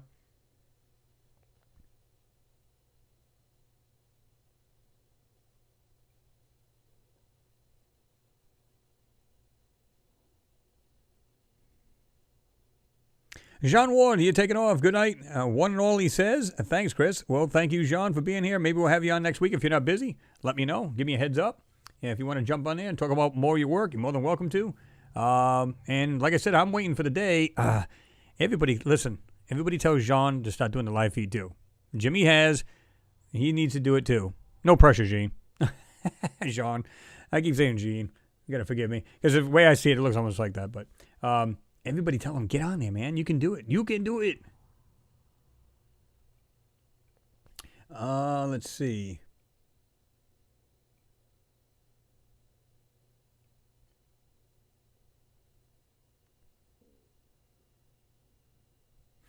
Robert Morgan, absolutely. He said, I knew that there were features and structures on the moon before I saw your first photo rather. Yeah, absolutely. You can see them, right? But the funny thing about it is when I go back to these, this is what's wild, because when I first saw this, let me see. Let's do this. Let me bring it down to this one instead.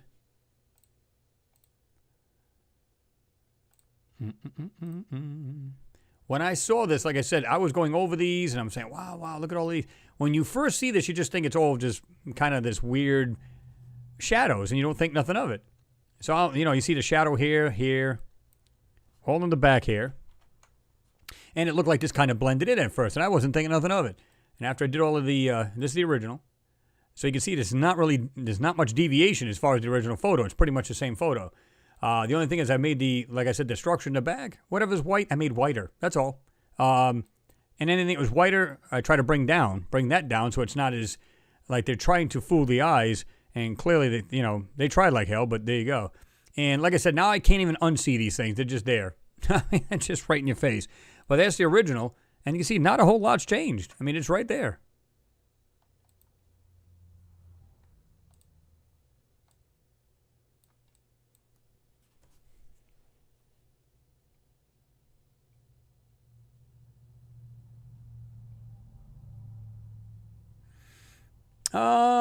Claire Mead, Chris, can you put the, good to see you, Nick Claire, by the way. Chris, can you put the link to this photo on here, please? Would like to have another look. Well, like I said, I don't have it on this particular computer that I'm seeing you guys with all the comments. I got it on the other computer that I'm showing you the photo on. So I can't, in other words, you're in two different spots. There's two different computers here. What I'll do is I'll leave the link as always. And this is, and you can see it right here, NASA Technical Report Server, and you can look for it. Just actually type that into Google, NASA Technical Report Server. And then once you're on there, you can actually go to previous or next above the pictures, and you go to page 50, and you'll find that same photo. But I will leave the link in the video after the live feed's been processed and uploaded and all that other good stuff.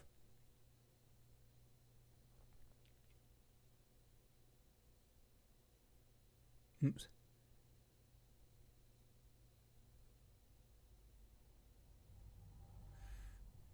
Let's see.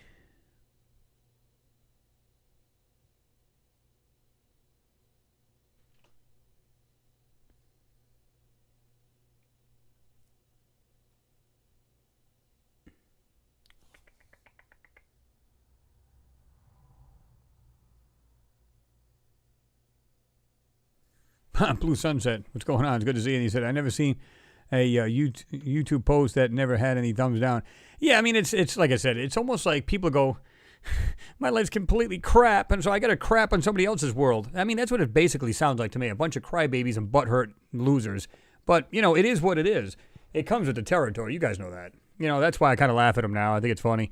But I don't think it's funny when it comes to, like I said, that my tribute to Sarah. I think it's crap. And like I said, these people like that need a swift kick. Let me see here. All right, there we go. Oops.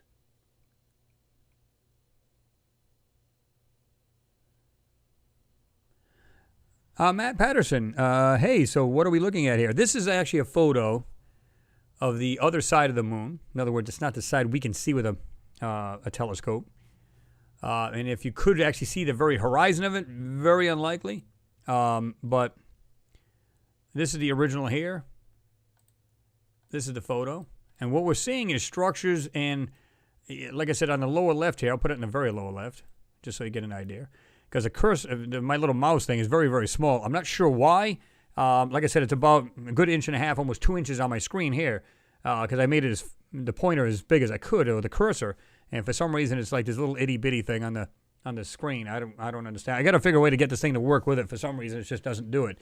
And I know a lot of you guys have said, "Hey, you didn't think you could make that thing bigger?" It's like, But you can see them like sprawled out in this area here. And then I just started enhancing these other things, which looked like they were standing off the ground. And then, like I said, when I was doing the my video, well, I was actually editing it, and then I was just playing it back to see if I had made any more, if I had made any errors, and I didn't correct them. And that's when I saw these others right in the corner here. So let me see. I got this thing. All right, there we go. So I didn't see these in the middle at first. I'm like, what is that? And that's when I was like, wow. So that was the point where I basically crapped myself and just brought up the exposure. That's all I did to them. And if there were any white parts, I just went over a little bit with the dodge tool to whiten them up a little bit more. That was it. I didn't add anything, and you can see the difference on these. Like I said, it's funny because I can't unsee it anymore. That's what's crazy. You can see them as plain as day right there now.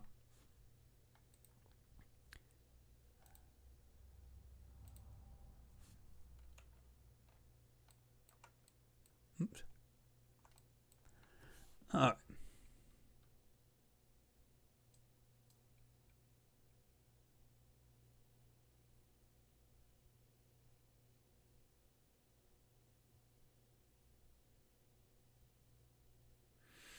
Robert Morgan, you said there's still intact domes on the moon, and that's why we're so eager to get back or go there for the first time. Yeah, I mean, I agree. I think they've been up there for a long time, to be honest with you, since the moon missions. And I think, there you go. I mean, I believe that these structures are there, And again, can you imagine being one of the astronauts going to look at that? This is the reason why. Now, the Apollo missions didn't go here, but they flew over and around the moon. So think about that for a minute. They might have seen these things, plus whatever the reason they were up there, which I don't believe it was just rocks and dust, and that's what they saw. Now, check this out. And I was trying to show this on Jimmy's last night, but check this out right here in the lower right corner. I'm going to put it right smack dab in the corner. You get this, what looks like this tripod-looking thing right here, or at least some kind of weird rectangular block in the corner sticking out, but it looks like it has this flat disc at the top of it laying right there.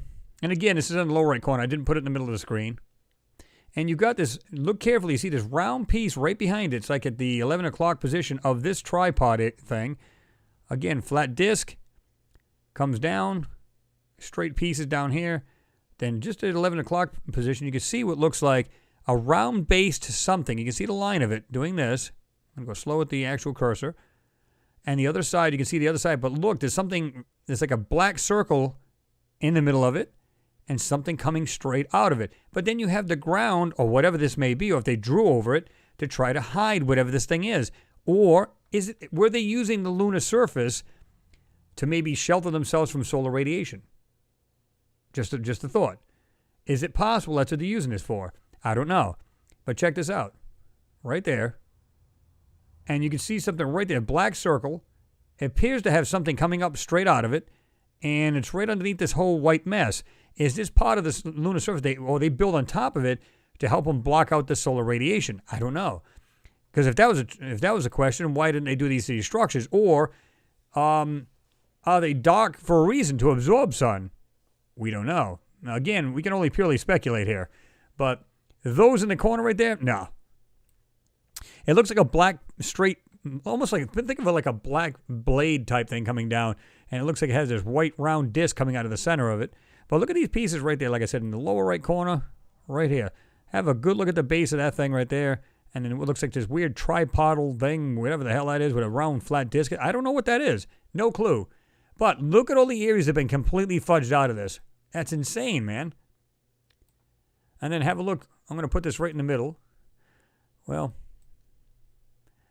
what do you guys think of those parts in the lower right first, before I move on? I'm going to jump to the bottom here so we can see what you guys are saying here. Actually, I'm way off the bottom here, I guess. Wow, I guess I am. Let me jump all the way down to the bottom. So if I miss anybody's questions or comments, you can just go ahead and comment or ask a question.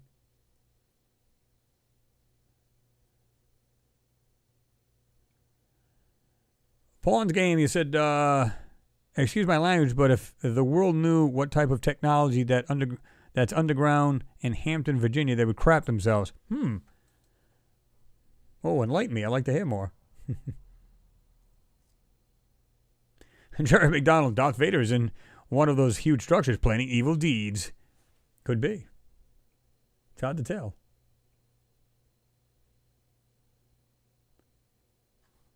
What's going on there, Abs 0303? Good to have you in there, man. Been a while. Good to see you in there.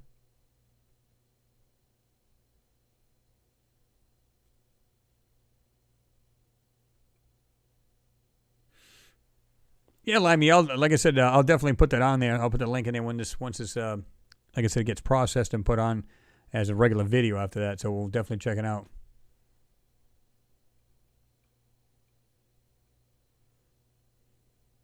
What's going on there, Mr. George Mayer? Good to see you in there.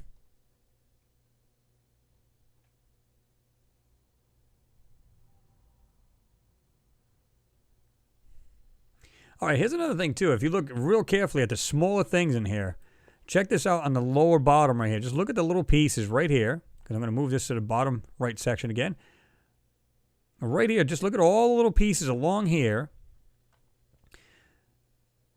And right around the 5 o'clock position from these large structures, look at this white piece. It's almost in the middle of the screen with a round detail in it, like a Docker detail. And just look at the things all in this area, man. Like I said, the lower right, look at the little details in here.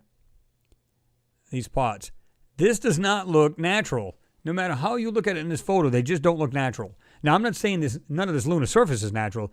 I'm saying what we're seeing here is like this massive area full of structures.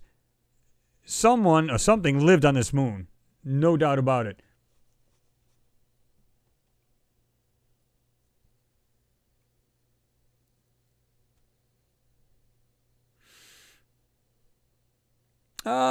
Jerry, you said, hey, Chris, if you brighten up the dog bit in the top right, I'm pretty sure there's another huge structure. And it could very well be. I've done that myself. I said, I need to take a better look at this thing at the top, too. Because these are the things that really made me, like I said, these are the larger structures. I was just looking at this. Wow. So I definitely wanted to see that, and then I wanted to bring it to you guys. So sometimes I'll just do it prematurely, get it out. But yeah, we'll definitely be having it a look, no doubt.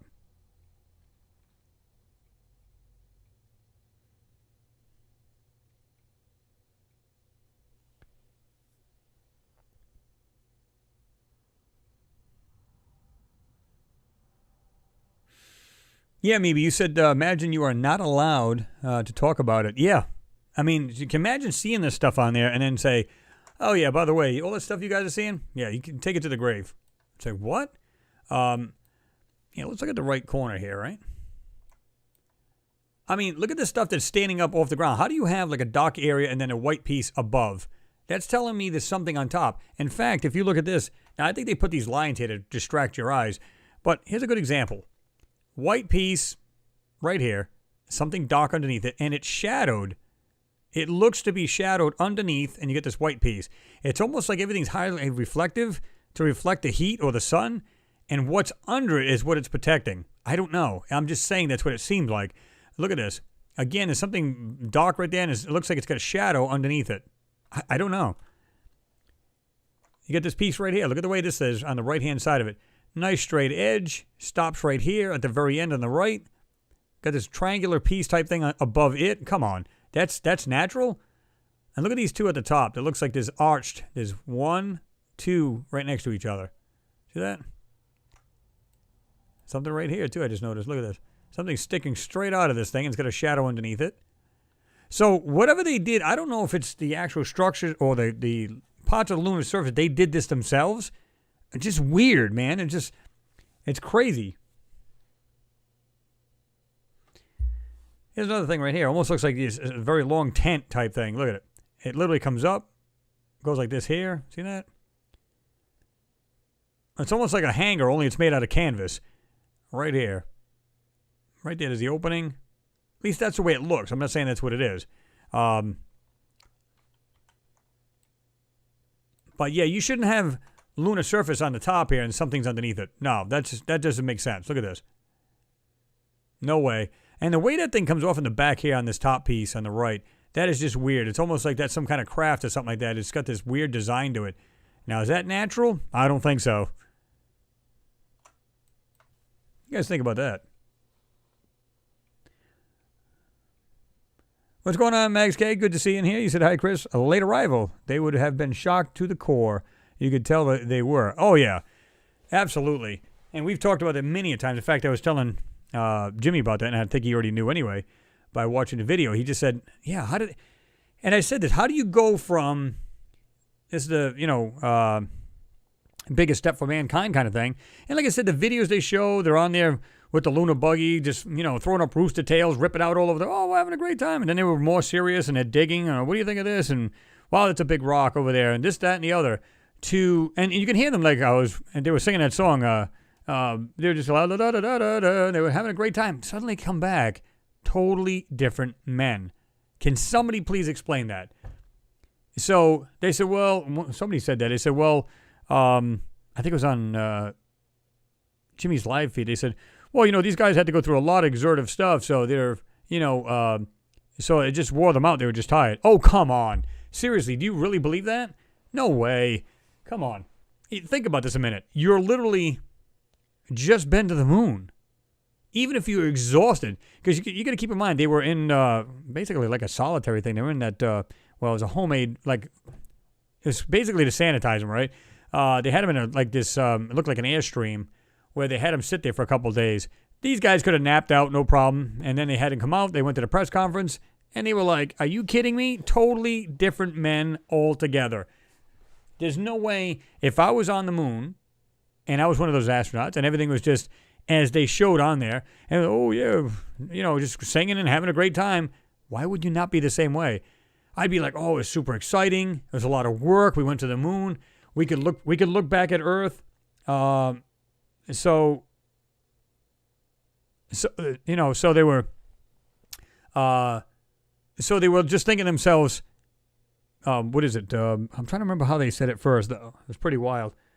They were saying something about, well, they were talking about all of the stuff that they saw and what they didn't see, right? But to me, it's like if I came back and I just made this huge step for mankind, went to the moon, I'm going to have the same attitude. In fact, I'm going to be so overjoyed. I'm going to say, have we seen the moon? Now, they did say, one of the astronauts did say, it was cool to see because we can see we were in the middle, meaning halfway to the moon. We could see the Earth, the moon, the sun. It was a spectacular, I think it was Mitchell, it was the one that seen it. And that was just awesome because they said, well, that's what he was talking about when he said, oh, they were really overexcited. No. I think it was much more. Now, don't get me wrong, I would be at awe, too, seeing the three of them all together. Like, you're just looking around like, wow, all three of these things all at once, which you don't, usually just see the moon or the sun. You never see all three while you're in space. So to see that was just amazing. And, to me, you'd think they'd come back, oh, it was just great. It was a lot of work, but we could see the beautiful planet. We're looking back at it. We were doing this, and we couldn't wait to get back home to tell you all. No, totally, totally different. No way were these guys just up there because they were exhausted. No way. Jerry McDonald, thank you very much. I appreciate your support as usual, He said, have a pint of Guinness on me, Big Chris. Well, I appreciate that, Jerry. We will do that. Smart Steve 68 said that looks like a shadowed cityscape. Yeah, it truly does, but a lot of this you can see it's been manufactured. Like they literally did everything they could to take this stuff out. You can see that. It's crazy how they did this.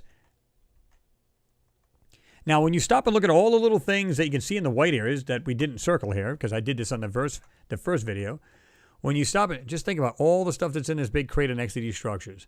All the things in the white areas. It's a giant area full of, if you think about it, let's try to do a reference here. Again, we're looking at this crater.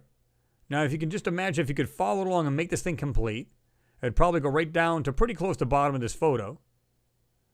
And I don't think it'd even go that far. But let's do this. I'm going to kind of do it with my arrow here. Go like this, go down.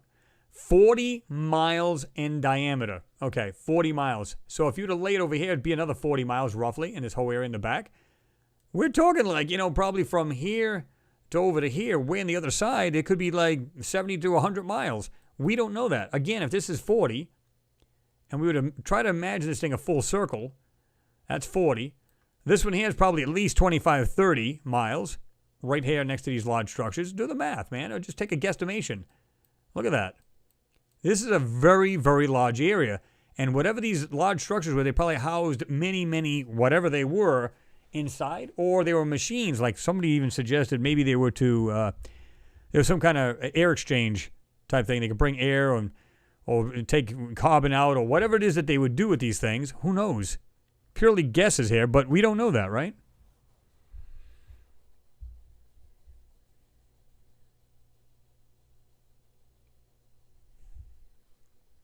Let me see what you said. I'm just going to use the the last name you got there, Maduka. You said, what is that massive spider-looking structure casting a shadow top middle of the picture? Let's see. Well, there's so many things here. It's hard to tell what's what. You see how they again lose the lines, and guess what? You don't see. You see more of a flat instead of not even a 2D. You don't even see that. You see like a flat area, and they want to give you the illusion that this stuff is flat, and it clearly is not. And again, I see this right here, and I didn't even notice this before. Right here, you got this rounded white piece on top, like a disc. You guys see that? Right there. And look at right under the white piece, rectangular piece, standing up vertically. At least it looks like it's got two corners here. Whatever it is underneath this white or disc type thing, or just round piece. You can see it right here, too. It actually goes to the back. Right there. And there's something underneath that. I swear these things are there to literally cover and protect the top of these. You got all of this weird detail in the back here. It's completely straight across. Right there. What is going on here, guys? And gals. Let's have a look in the back here. Look at all this mess in the back. Things that are literally standing up. I can see that. Right here, for one. Let me put it in the middle. Right there. Right there. This little black piece, but it's got something off the... like it's on top of it. Picture like a palm tree, only it's not a palm tree, right? Right there. One. It's right there. This whole thing right here. It's got something gray, like lighter, at the top. But it's casting a shadow underneath it. You can see it. Now, I don't know if you guys have noticed this because I'm looking at this other piece again. It's just really, really cool stuff. Right here. When I look at this part right here, this white piece, I'm going to put it right in the middle of the screen for you guys. I know it's hard to see the actual, what do you call it sometimes, the actual cursor. So I'm trying to do it the best I can. Thank you, Max K, for your support. Always, just thankful as usual. Thanks for everything, Chris. You're, I'm not sure if that's a Butte guy or whatever. Let me see. Let me make this a little bit bigger here. Okay, that's a little better. Little better. But again, Max K, thank you very much. I do appreciate your support, as always. Let me see.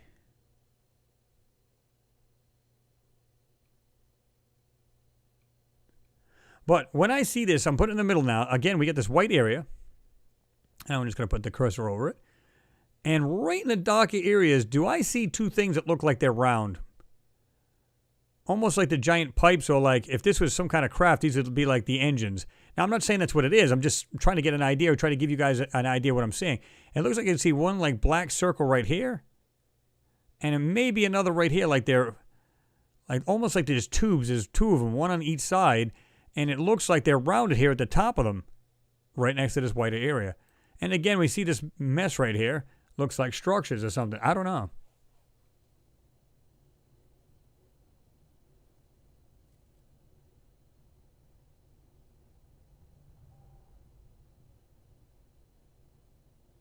Oops.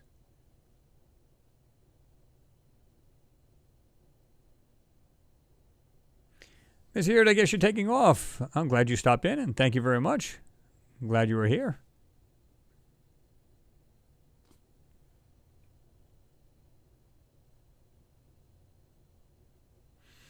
Jerry Lehane, you said thanks for Sarah. Well, like I said, everybody who's a friend of hers here, and I, for one, are going to miss her big time. And I'm also going to miss the conversations we used to have back and forth. I'm sure many as you will as well. And you can see right here, guys, at the top of the page, it says page 50 of 162. And again, it's at the NASA Technical Report server. So if you look that up and go right to page 50 of 162, you will see this actual photo.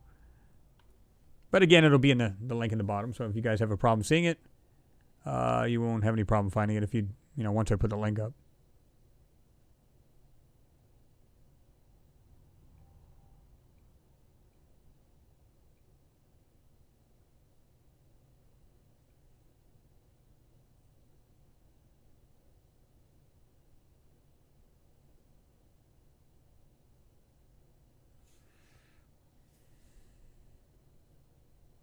Robert Morgan, yeah, you're right about that. He said in court, and there would be plausible deniability. I was just pulling the kid's leg. Yeah, buddy. But yeah, I mean, really weird, man. It's just some of the stuff here.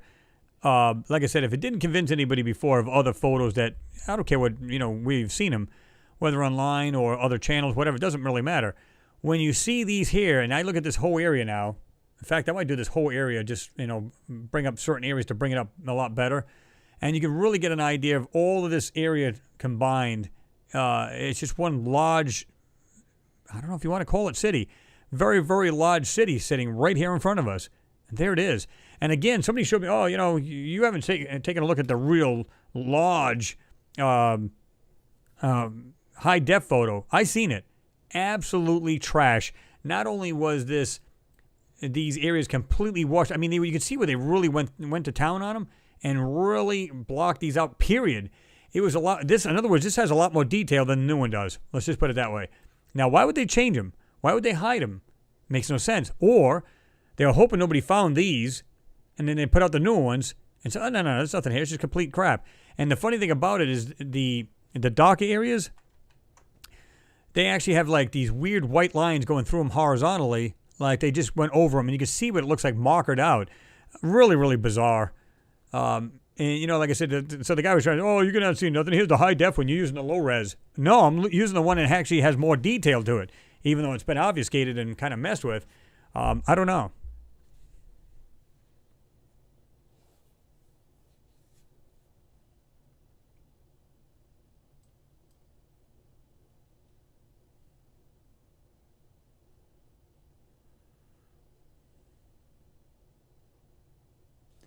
Tony Gibbs. Looks like the roof is caved in. Probably like the camp covers pot growers use to hide their crops from planes. Oh, man.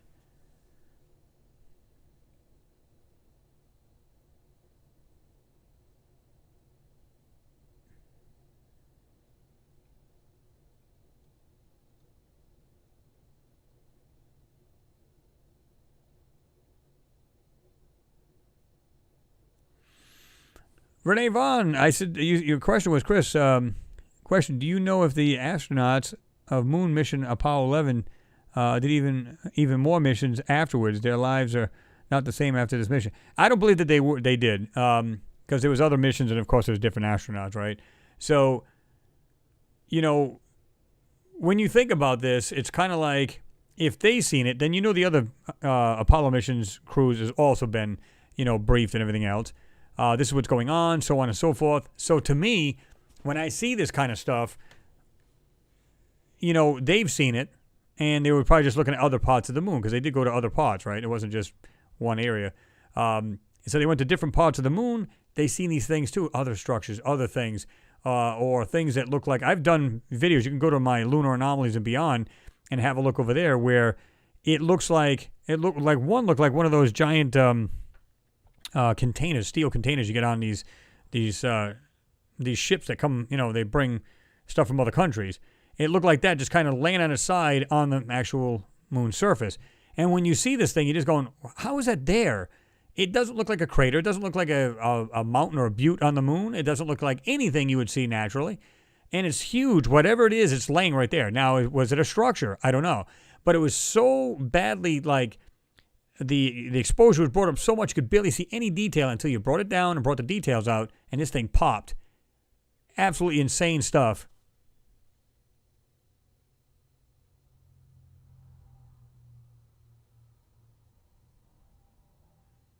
Whitebeard Sky Daddy said it had to be rock-solid men that, like those chosen for the public space program.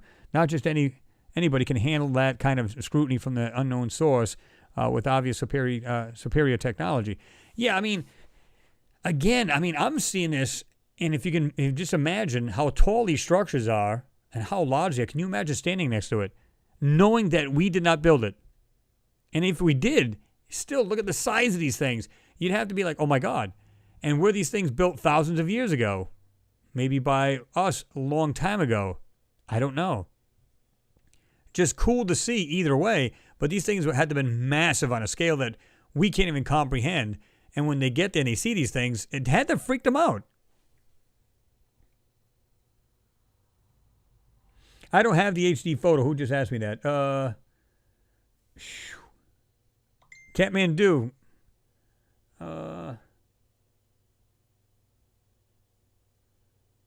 Let me see something here. Somebody just texted me here.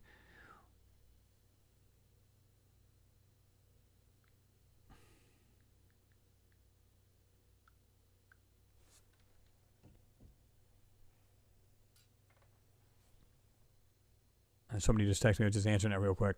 Let me see here. Bring that down here. That's loud. I didn't realize that thing was that loud. But nonetheless, I might get a phone call pretty soon. We'll see what happens. But Catmandu, you asked, can you show the HD photo? I do not have it. Maybe I'll bring that up in the next one, so I can show you guys this, because to me, it's just like, you need to see this. And how bad, I did show you the first one, and that's this one here. This is the original. And when you see this, again, you'll see it's completely wiped. There's no detail here at all. It's just like this one big glossy over area. Just absolutely insane, right? Okay.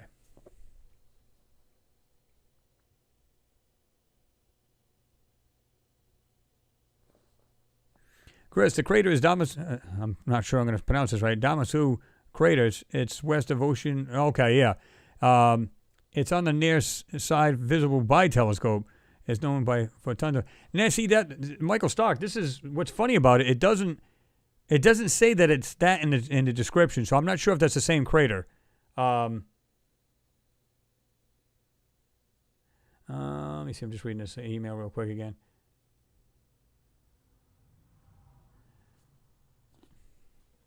Let me see.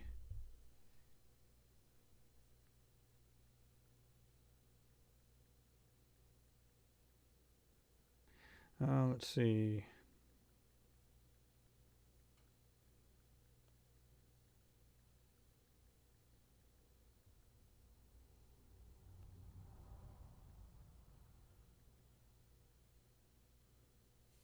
All right.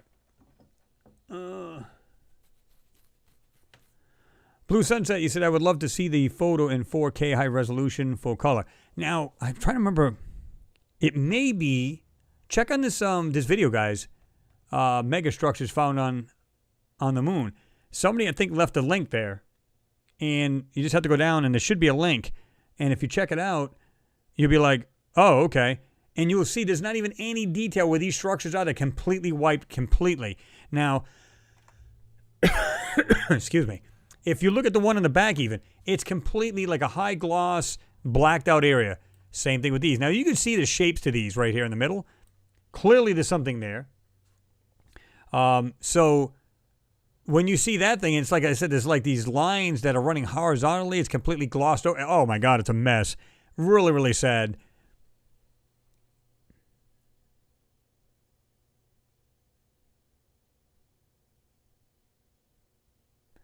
Yeah. Marcel Seifert. I guess he means astronaut. Yeah. Yeah, he did. Max K, you said, I think there's 3 there, Chris. Which one were you talking about, Mags?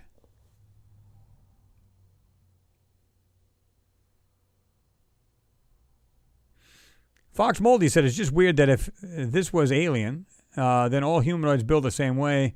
See, I don't know. That's a good question. You said a little little ancient city.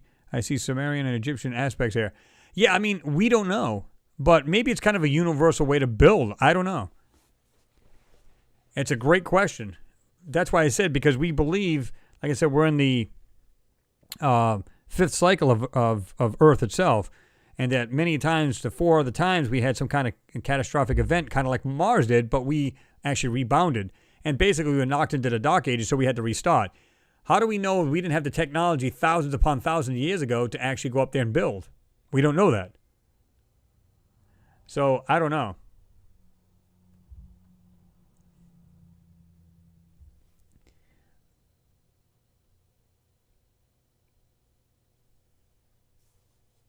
Madugi said, Aldrin? Buzz is cool. Yes. Now, it's funny because when you look at Buzz, he literally became like a recluse after that mission. And, he totally was not the same after. I remember seeing him before the mission. And I guess he even talked to while they were, I forget what it was. They had like a little press conference before going. Everybody is completely normal. Now you see look at this, the facial, just the way his facial, it's just the way he looks. When they were doing it was Trump talking about going back to the moon. He was standing to the right-hand side of him in the back. And just look at his facial expressions. My God, he was just like, he didn't even look normal after that. Like he's on total drugs now because of whatever took place. He just doesn't look like the same guy. So I don't know. Have you guys seen the same thing? And if so, what did you think about his facial expression? He's kind of looking like, oh, what are you talking about? And we're gonna have this, we're gonna go to the moon, and all of a sudden, and he's like looking at him like, what? Like he's puzzled, like what? So I don't know.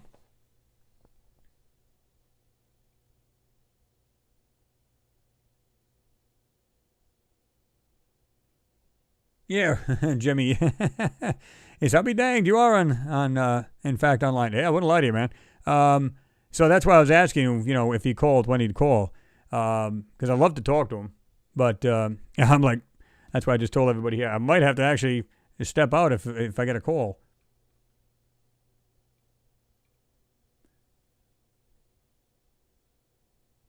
Robert Morgan, you said Aldrin was a short guy with a chip on his shoulder. Well, see, I don't know if I'd use that terminology, but the thing is, here's the thing. This is, I'm just talking about his reactions before and after the mission, and totally changed man. Most of these guys were. And if you notice later on in life, like Mr. Mitchell, Edgar Mitchell, all of these guys, they started talking about, yes, we believe we've been visited and everything else. Now they're getting it out as they get older. If they didn't believe in aliens at all, why even bother? Think about it. Why even bother? Just whatever, But they seen something that just wasn't right. I mean, they handled it. I guarantee they touched stuff on that moon that was not rocks or dust. And again, they were probably bringing back samples of this stuff, and that's what they saw. And they were just completely freaked out.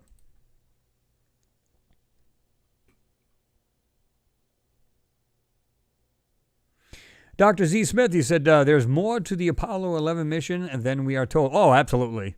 Absolutely. Because you can't tell me these guys went to the moon, even if they didn't probably go to this part of the moon. Even if they went to the moon, they didn't see anything. We didn't see anything there. They're not going to have these things on the moon and not have it anywhere else. When you go to the Sea of Tranquility, darn well there's probably something there that they seen that they shouldn't have. Well, it's not that they shouldn't have. They were sent on the mission to do that. I'm just looking at something right here, and as weird as that looks, it looks like something's kind of like going up and over right there, this dark piece, and it looks like there's a shadow underneath it. See that right there? It looks like something very large right there going up and over, and it looks like a shadow underneath there. You guys see that? Oh, it's just my eyeballs playing games with me. That could very well be. Anybody who hasn't hit the thumbs up button, please do so. This way here, YouTube will share this. We need to get it out. And last time, I think we hit over like 200 subscribers. I was like, oh my God. I think it was like 213, was it? Something like that? I was like, man, these guys are awesome.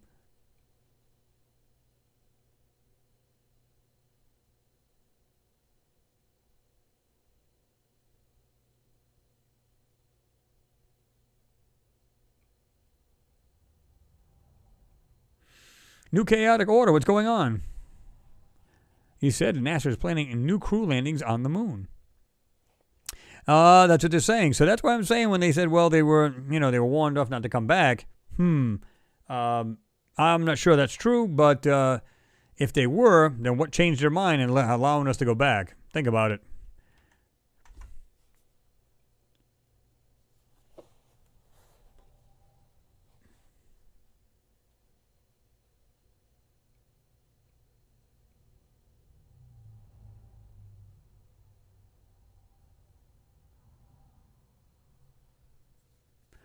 Alan Riches, you said, I'm thinking, why would they release these photos? It's hard to deny that there are two large buildings in that crater. Has NASA explained this photo? Well, I mean, they're going to explain it now if they used a high definition, if you will, photo. Oh, yeah, well, there's nothing there. Clearly, you could just see this dark area. It's just nothing more than just shadows. When clearly, again, this is from NASA themselves on their own server. So please explain the two of them. Well, this one's low res and the other one is high res. Really? Because I'm seeing all kinds of detail in this one where that one I don't see anything. So which one's full of crap? That's exactly the way I'd put it to him.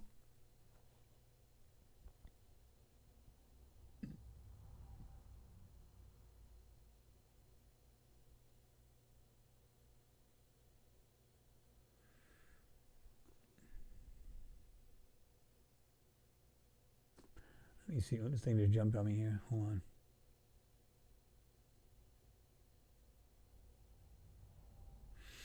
Let me see here.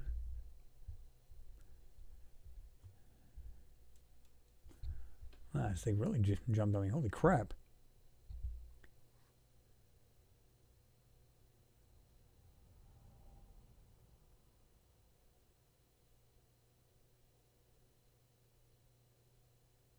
Okay. James, you said, Chris, they were shocked to their boots with what they saw up there. Yeah, I mean, again, I don't even know how I'd react if I was up there and seen these things. That would be absolutely crazy. I mean, these guys were like, they weren't, some of these guys were, in the Air Force. They were. Oh, I got to jump off, guys. I got to jump off. I'm getting a phone call here. Or at least you guys can stick there and I'll just talk to you.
What's going on, guys? Sorry about that.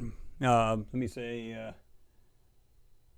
I'm sorry I left you guys on hold. That was a very important phone call. In fact, that was from her neighbor, Sarah's neighbor, that was a police officer, and I got to talk to him for a while there. So my bad on that. I didn't mean to cut it short, but he was supposed to talk to me.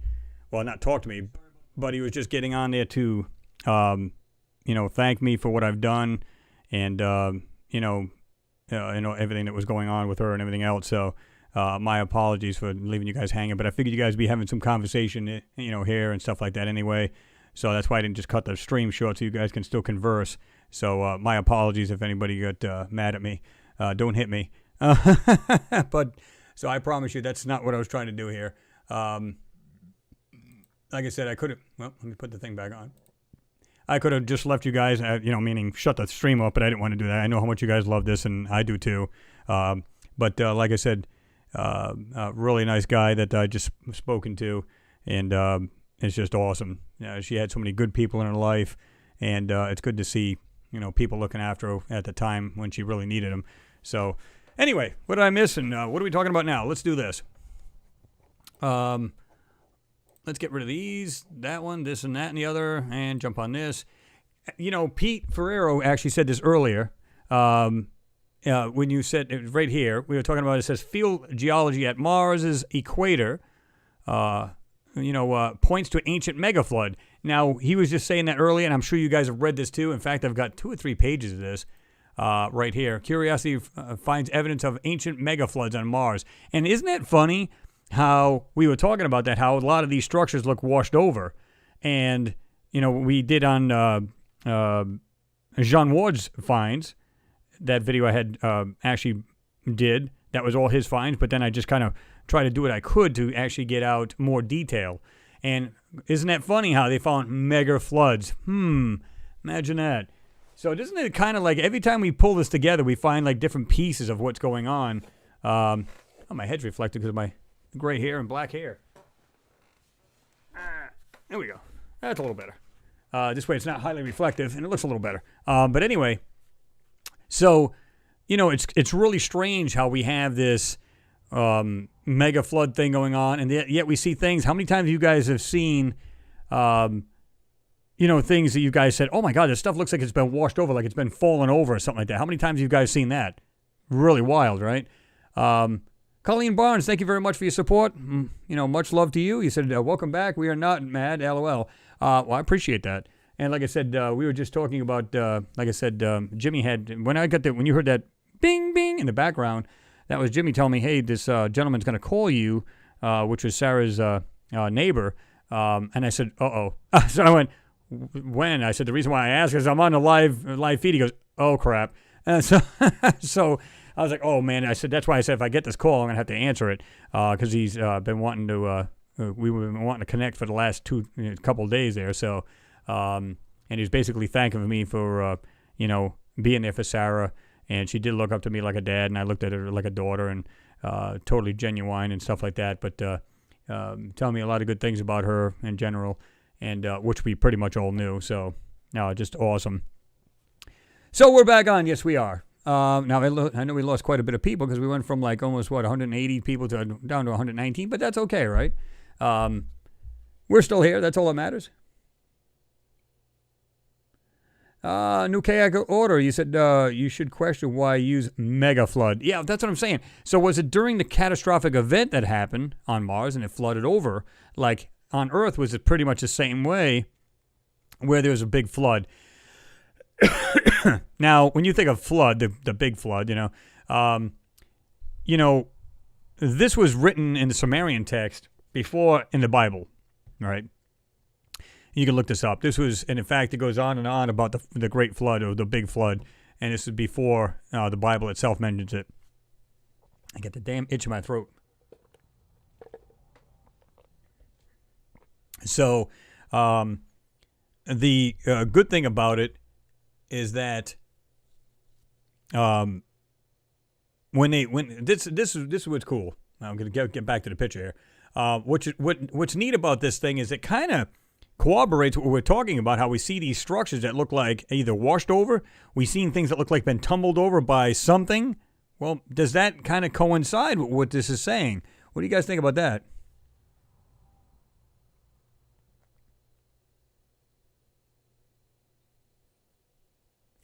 Dave Haver, we don't have to do that. I already know what it is. It's the pollen in the air. It does that to me every time. Because here's the funny part. I can go to work, let's say, because this will die off. I was just outside not long ago, and it'll itch my throat. And then I'm in the middle of the night, I'm fine. Everything's good. I get up. Everything's good. Go to work. I'm outside on the docks, and boom, starts hitting me again. So what does that tell you? Yeah.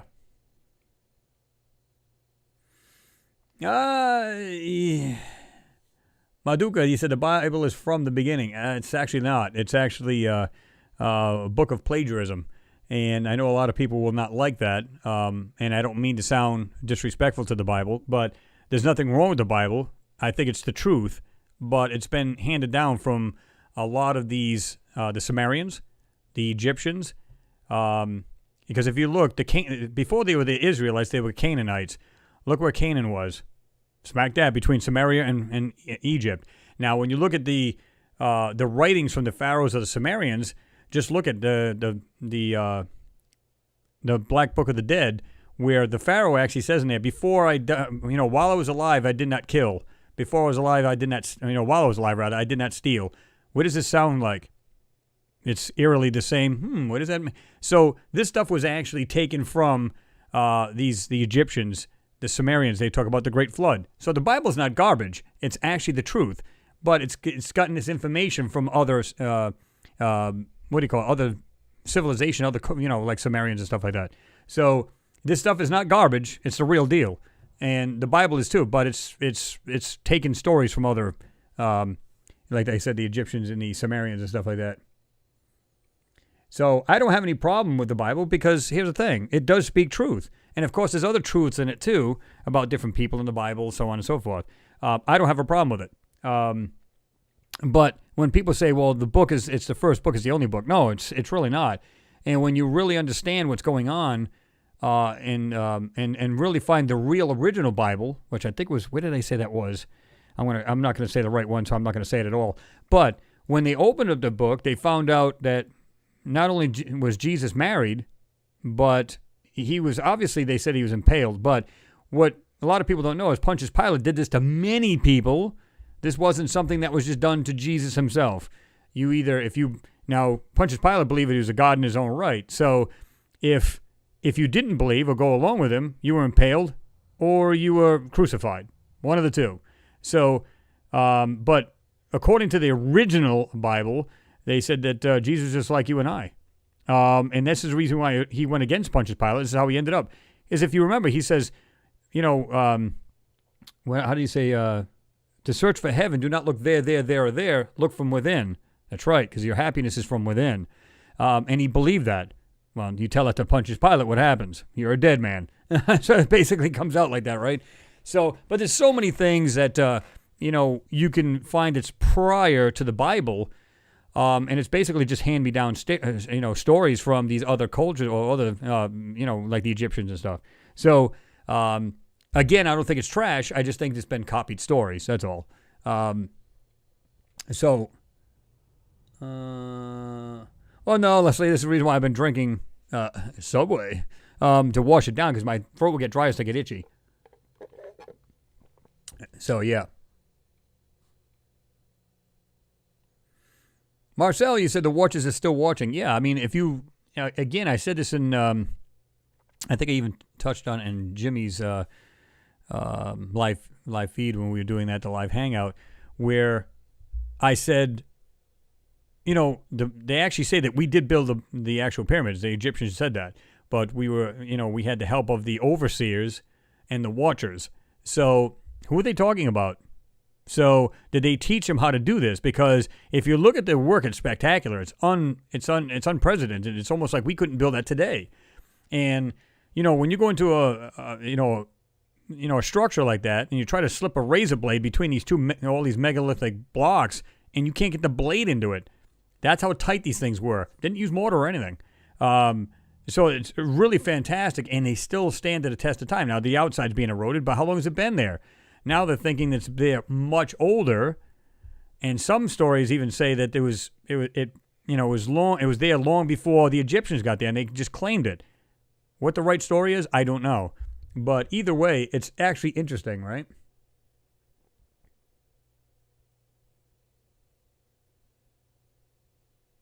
Yes, Renee, yep. Ezekiel, a UFO.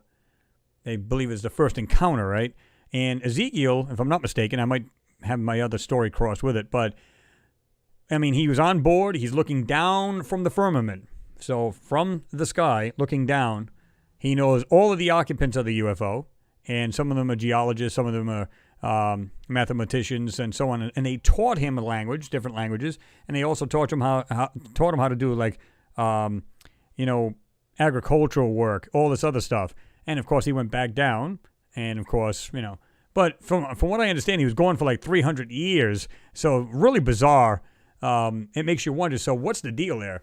Is this all truth? Is it BS? I don't know, but it's it's hard to tell, guys. Quantum discovery, network, and studious realism. Bible says, do not fear 365 times, one for each day.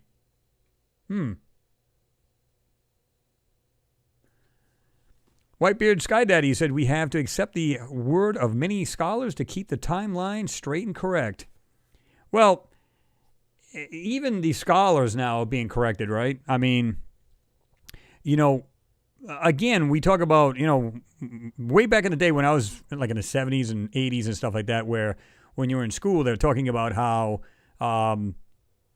they thought, like I said, humans were like 7,000 years old. Then it was 10,000. And now it's up to 250,000, 500,000 years old. And we're talking about, like I said, intelligent humans, not Neanderthals. So you got to think about this a minute.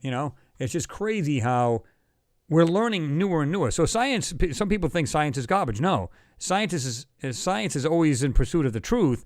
But once they find the truth and they say, wait a minute, we have new proof or new information stating this what we thought was the truth before is no longer valid. So now we have a new theory, so on and so forth. So we roll with it. We learn. Just like if you were going to school yourself, you're learning, you're sucking this in like a sponge, and you're learning this information. So absolutely, right? And like I said, to me, it just seems like, what you knew back in the day, it's all garbage now, at least most of it. How many times have you guys had like a thing in your head about whatever you were taught? Now it's totally on it's been flipped. I mean, think about it.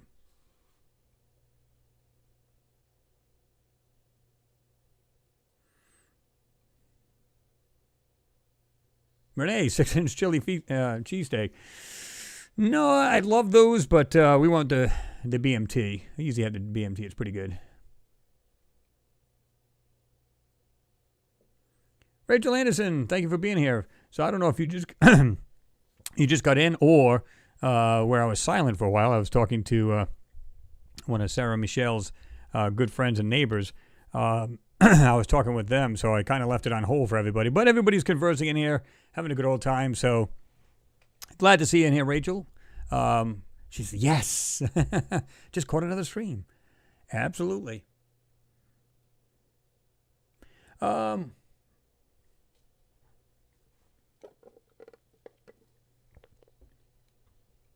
Let me see.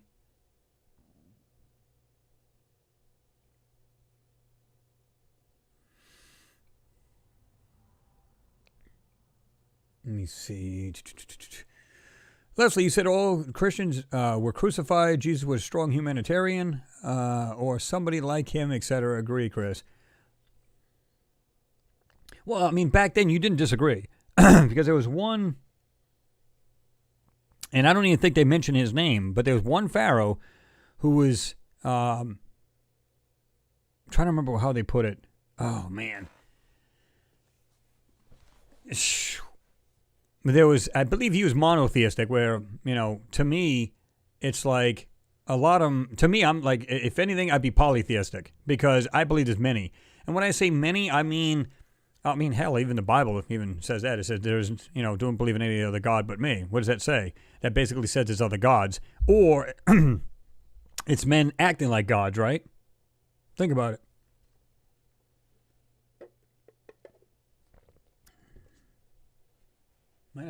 Might not be a bad idea to get a throat lozenger. Be aight. Here's another one, too, for you guys. The radio burst, the FRBs we were talking about. Read this. In fact, I'll make the page bigger. And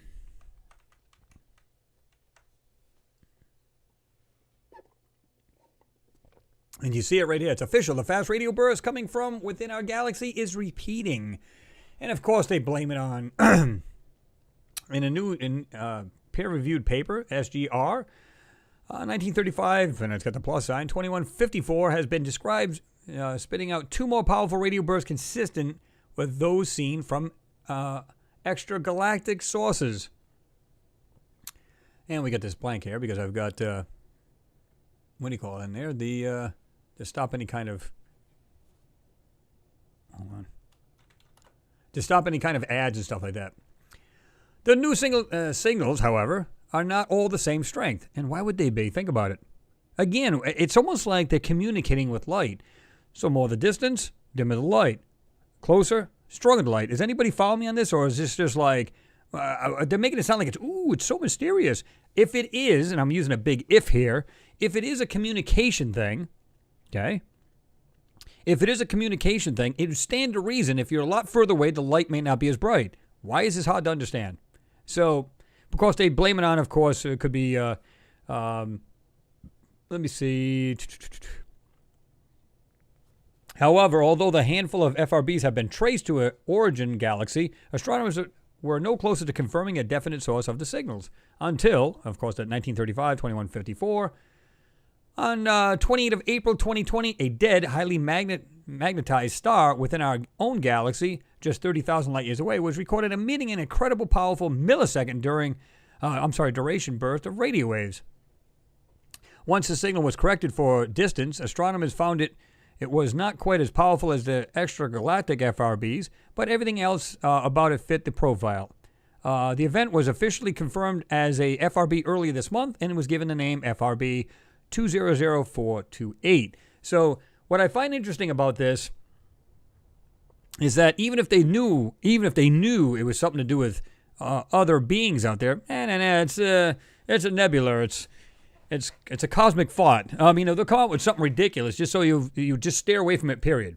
Now, I'm not saying that it is some kind of alien race, but it's like they would avoid it at all costs, right? A much fainter FRB was also detected by a 500-meter aperture spherical radio telescope, or a FAST, in China on 3rd of May. And already these 3 new signals are telling us a lot. As described in the paper led by astrophysicist Franz Kirsten of Chalmers University Technology in Sweden. The initial radio burst from the FRB was extremely bright. A combined fluence of 7,000 Kajanskis for milliseconds. Anyway, the 3 follow-up signals were much fainter. Okay. Does anybody think that's just weird? Like it's almost like they throw out the possibility at all that these could be communications. And maybe they just don't know that because they don't have a receiver that can decipher these things. What do you guys think about that? Do you think I'm way off base here? Or do you think that's a possibility?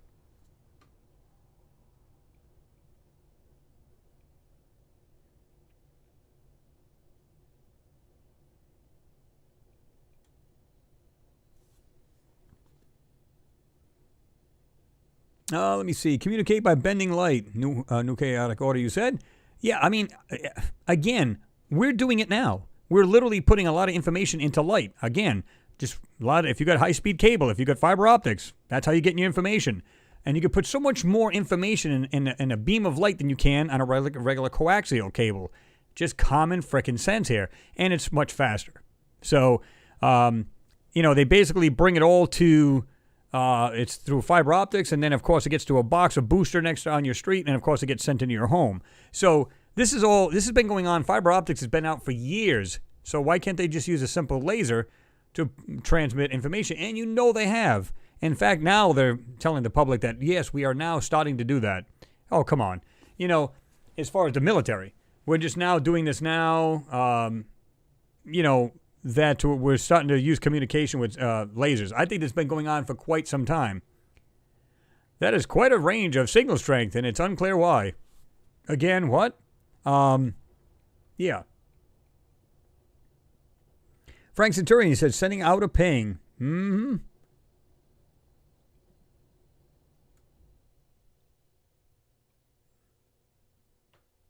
Let me see. This thing just jumped on me, so I'm going to try to go back a little bit.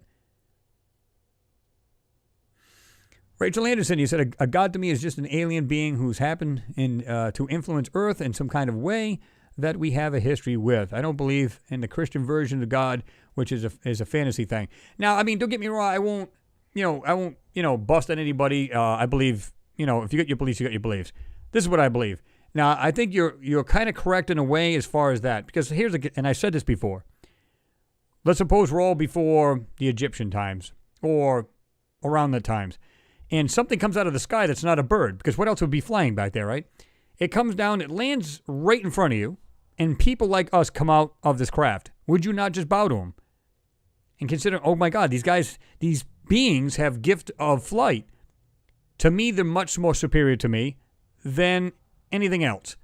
Though they are superior to me, I'm going to bow to them. They're my gods, and this may be what have happened. Every religious book out there, or writings, has said their gods came from the heavens, and they taught them, all different things.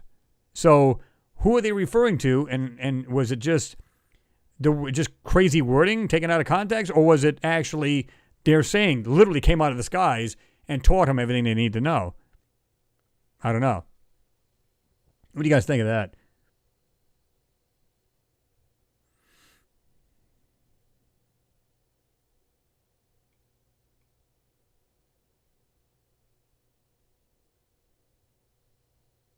Butch Corey said, sorry I missed all of tonight. Working Friday night should be illegal. Yeah, tell me about it. I got to work tomorrow morning. That should be illegal.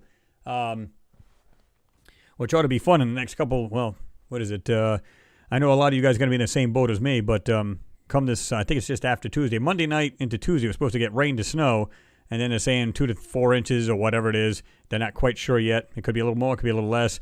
And then it's supposed to get cold. And I don't mean super cold, but like 20s. For lows, and then of course I think Tuesday is supposed to drop down to the mid-30s, so it's going to go from like 54 down to the mid-30s, and it's going to be like 20 degrees. So working outside to unload trucks is always fun. So yeah, that'll be a lot of fun, but it's not something I'm not used to. We've been out there in 5 below zero, so it is what it is. Still rock it and get it done. You know what I mean?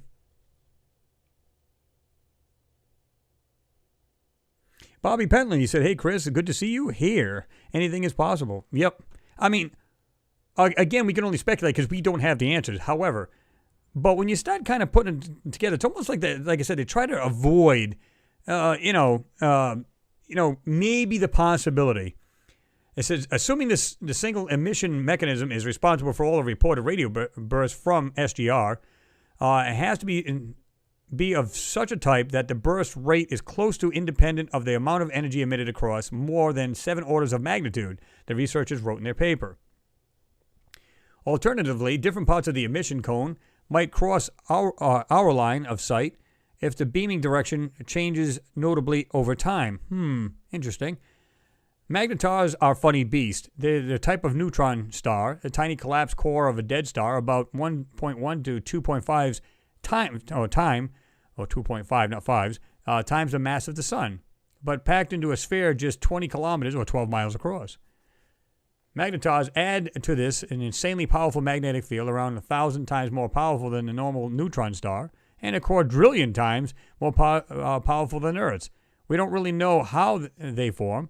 Recent evidence suggests that colliding neutron stars could be one way, but we know they go through periods of intense disruption and activity.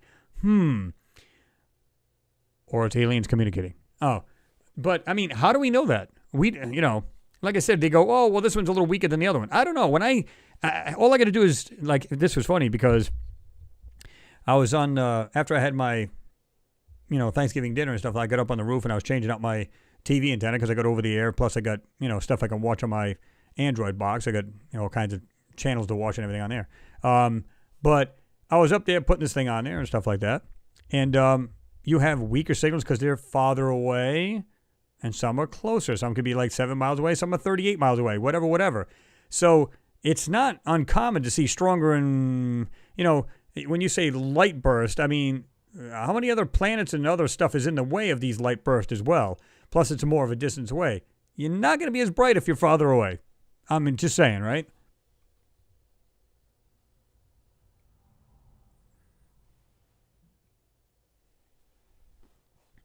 Rachel said, I feel so cold.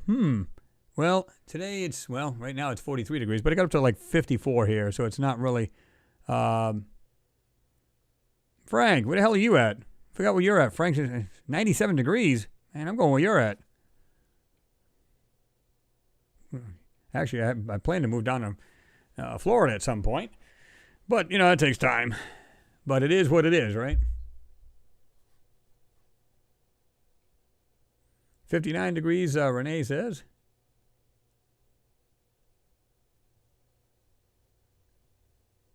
Yeah, you're going to be cold there as well, Miss Haird.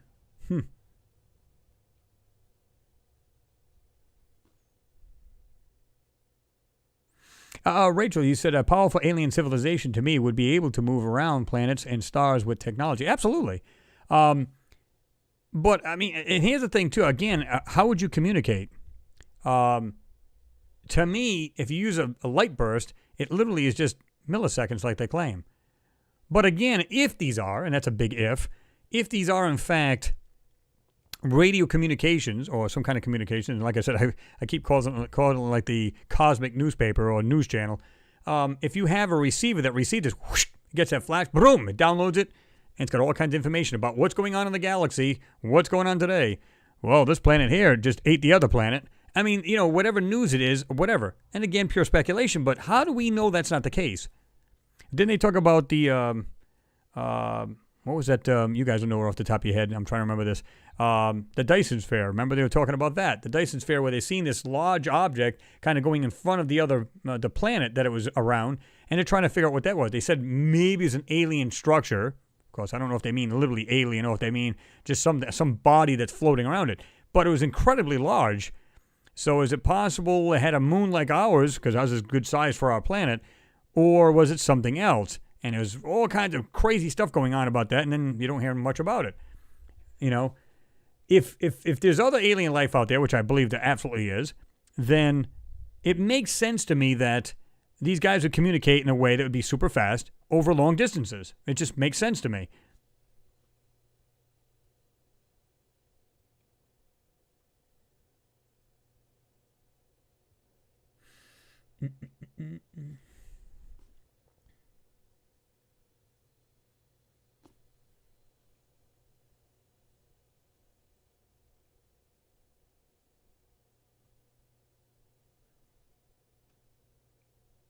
Oops. Bobby Pentley, you said they say the solar system moved 2,000 light years closer to the black hole in the middle of the Milky Way. Well, that's what they're saying. It's like everything's kind of swirling towards it kind of thing. Now, I think we'll all be compost and dead and gone by then, but interesting the way they say that. I mean, it's like, it's like everything like going down the drain, so to speak. I mean, what's going on? I don't believe that's the case. I mean, it's hard to say where we'll be in 100, years, 1,000 years. Who the hell knows, right? But, this is the reason why it's imperative that we get out and go to other planets, because if you want to live on, you have to spread out. I mean, that's just as simple as that, right? Kyle Harvey, what's going on? You said, good evening, guys. What's happening, Kyle? Good to see you in there. Oh, new chaotic order. His wheels are turning. He said, whoa, you just made me think of something. Well, that's what I was saying before. You just said, yeah, it could be like, could be an intergalactic newspaper pinging its daily news. That's what I said before. And that could very well be. And all they do is one would just shoot and this is what's going on over this planet. This is what's going on over there. And these people may be, how do we know they're not a civilization that's on other planets scattered around the neighborhood, if you will? We'll use that terminology. And they're just communicating back and forth because it's such large distances. It just makes sense to me. You're not going to use radio waves. It'll take forever to get it. Light beams, however, are a lot faster. So I think, and it depends on, because even radio waves have this weird way of traveling through space, even though you go, well, it's a void, so it shouldn't be an issue. I don't know all the ins and outs. I'm not a, astrophysicist or anything like that, but I know here on Earth, depending on what you're trying to communicate through, it becomes an obstruction unless you're using different radio waves. So it has a lot to do with that. So as far as longevity, if you're using light, does it matter what kind of light you use? When you say laser light, is it different light spectrums they can use that's faster as opposed to like we do? We have different radio waves. We have like UHF, VHF, ultra UHF. We got, FM and AM. You got frequency modulation, AM modulation. You got medium wave. We get all kinds of communications here. Is it possible that the light waves, if they could change the color, maybe that's faster through the? I don't know. It's just a question. It just makes sense that this would be the case.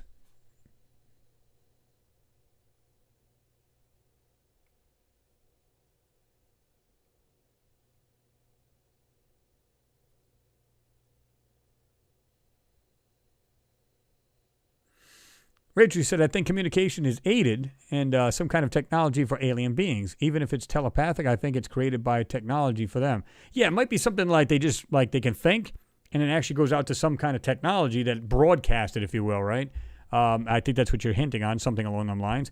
And yeah, it would, like I said, if I was going to communicate in a big way, here's a good example. And I told you guys I was into radio for quite a while. And I would... Like I said, at some, I would just talk normal power to be like anywhere, legal, which is 4 watts on CB band. But when we talk skip and everything else, I'd hit my my modulator, which is only like 50, 60 watts, and then I'd pump that into my 1,000 watt X-Force, and this thing would be like, pumping out 1,000 watts. So you can literally, so if you want to get your voice out, what do? Pump up more power. So depending on the distance, you want to get out further, that's how you're going to get out further. Of course, you have to have good ears to do that. So, because people may hear you, but if you can't hear them, then it's pointless. So at some point, if they're using light, you have to have a big array to be able to take in this light and get the signal properly and in order to decode it. So it doesn't surprise me, like I said, these guys, that it's a communication thing. And like I said, what's his name there from SETI? I don't think it's that. I mean, that one is a lot lower. This one's only 400,000 light years away. And this one's brighter over here, and it seems a lot closer. Okay, what does that mean to me? It could be very well they're saying, this nebulas and everything else crashing into it. Absolutely. There's going to be given off energy. That makes sense to me. But when you stop and think about it, is it so far-fetched to believe that it could be another civilization? I don't think that it is.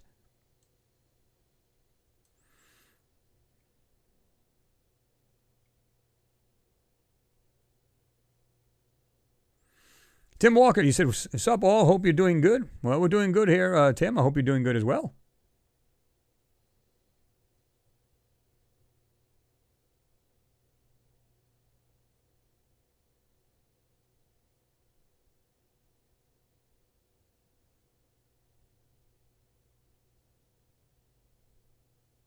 It could very well be. You said, Whitebeard Sky Daddy. He says, if our solar system isn't a nebula, maybe it's a isolating factor.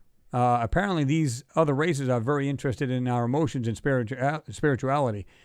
Well, I mean, some people say they can, I don't know how true it is, but they can conjure up just by thoughts and stuff like that, like telepathy and stuff like that. Now, how true that is, I've never seen this happen, so I'm not going to say I believe it, and I'm not going to say I disbelieve it. But, who knows, right?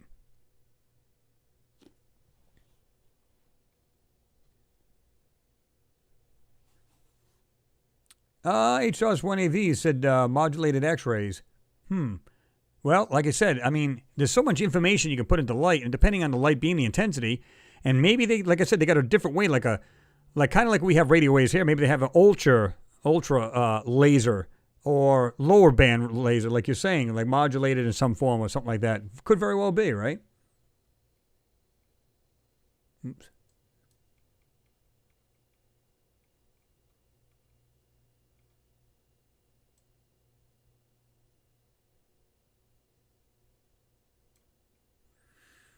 Thank you, Mr. Bobby Penland. Appreciate your support. Thank you very much. Thank you, everybody, for their support. You guys are awesome. Just good good people there. And like I said, I want to thank everybody who's left any condolences and stuff like that on the tribute to Sarah. Much love to everybody out there. And like I said, everybody's, been in the same situation where it really hurt them bad. And like I said, we'll miss her greatly.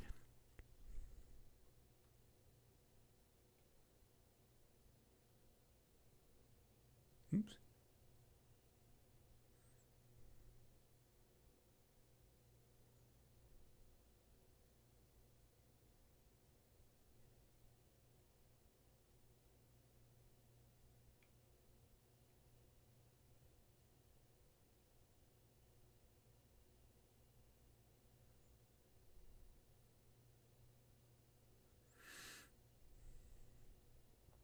Let me see.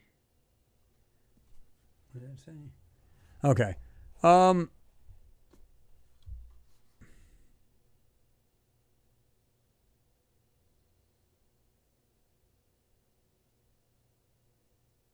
Well, exactly, Cyberpunk. I was just going to touch on that too. You said in a recent experiment in which a laser pulse travels at more than 300 times the speed of light. Now it depends. If you think about it, it's like intermitting kind of like pulse, right?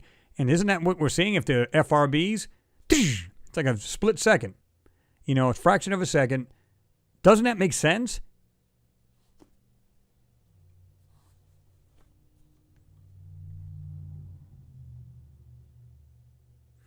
On 8 of October 2020, it was recorded spitting out 3 more radio bursts in a 3-second period.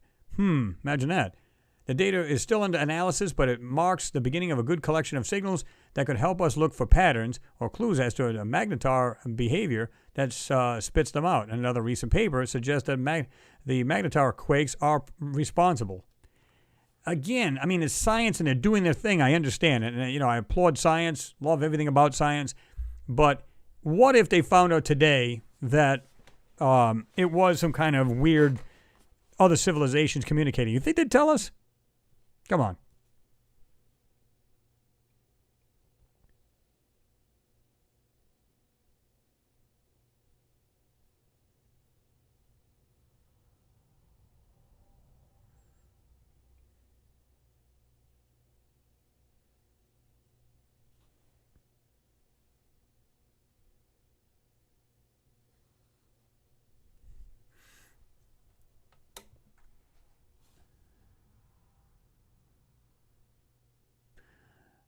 Philosopher looking for extraterrestrials said if there is mining on the moon, then that theory of extraterrestrials stealing the minerals from Earth might be right. That might be true. Yeah, that was from the. If you think about it, if you just read up on the Anunnaki and stuff like that, that's basically what they're talking about. How they came here X amount of years ago, seeing what they had on the planet, which is basically Neanderthal kind of thing. And what they do is they changed our DNA so it can actually be workers to mine gold. And what they were using it for was to line their atmosphere because of, now don't get me wrong, they're on this elliptical, I think it's like 3,600 years, elliptical orbit that goes way out and comes back in. It's nothing like the orbits we have here with our regular planets.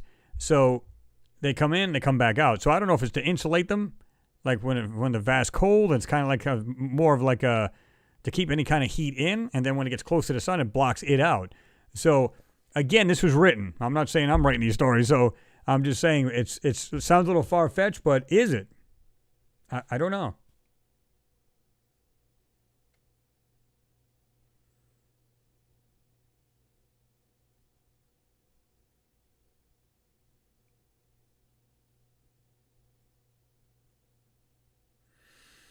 Noodles, you said they would speculate, debunk, do a cover story, then admit it was true. It's a pattern now. Yeah, it's pretty much the same thing, right? It's almost like they just kind of like put it off as long as they can until, finally say, oh, okay, just let them know. It's fine.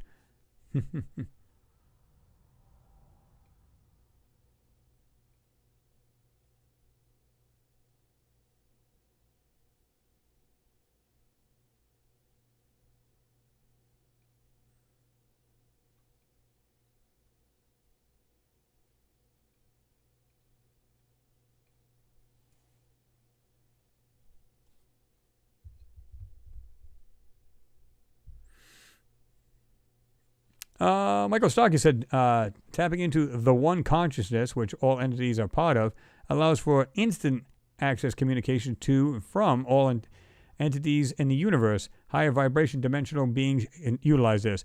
And that could very well be true, because if they probably surpass that, where they can talk. Now, Rachel was talking about like this, telecommunications, or rather, what do you call it? Basically talking with the mind, right? It's kind of like what we're trying to do now, if you think about it, in a really infant stage, kind of like, Elon wants to put this like chip in your head and you can just communicate with the internet like instantly, right? So if we're doing that on this kind of scale now, what will we be doing later on? But it makes sense. Like if you had this thing in your head and all you had was like this module that sat on your desk and you never had to look at a computer, just had to think about it. Kind of like the Matrix, right? Kind of like, okay, I wonder how you drive a tank. You look for it, your mind looks for it on the internet and pulls it in and downloads the information. Oh, okay. So it's kind of like, boom, instant.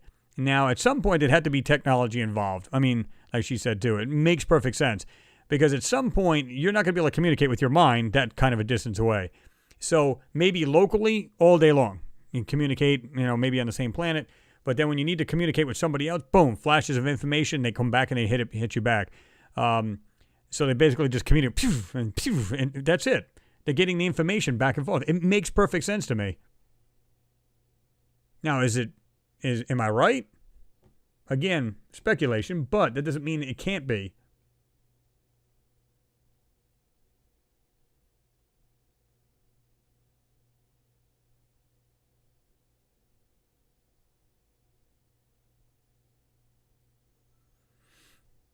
Gene Bozier, you said there's a good chance that someone is trying to signal the older generation of humans that have been long ago.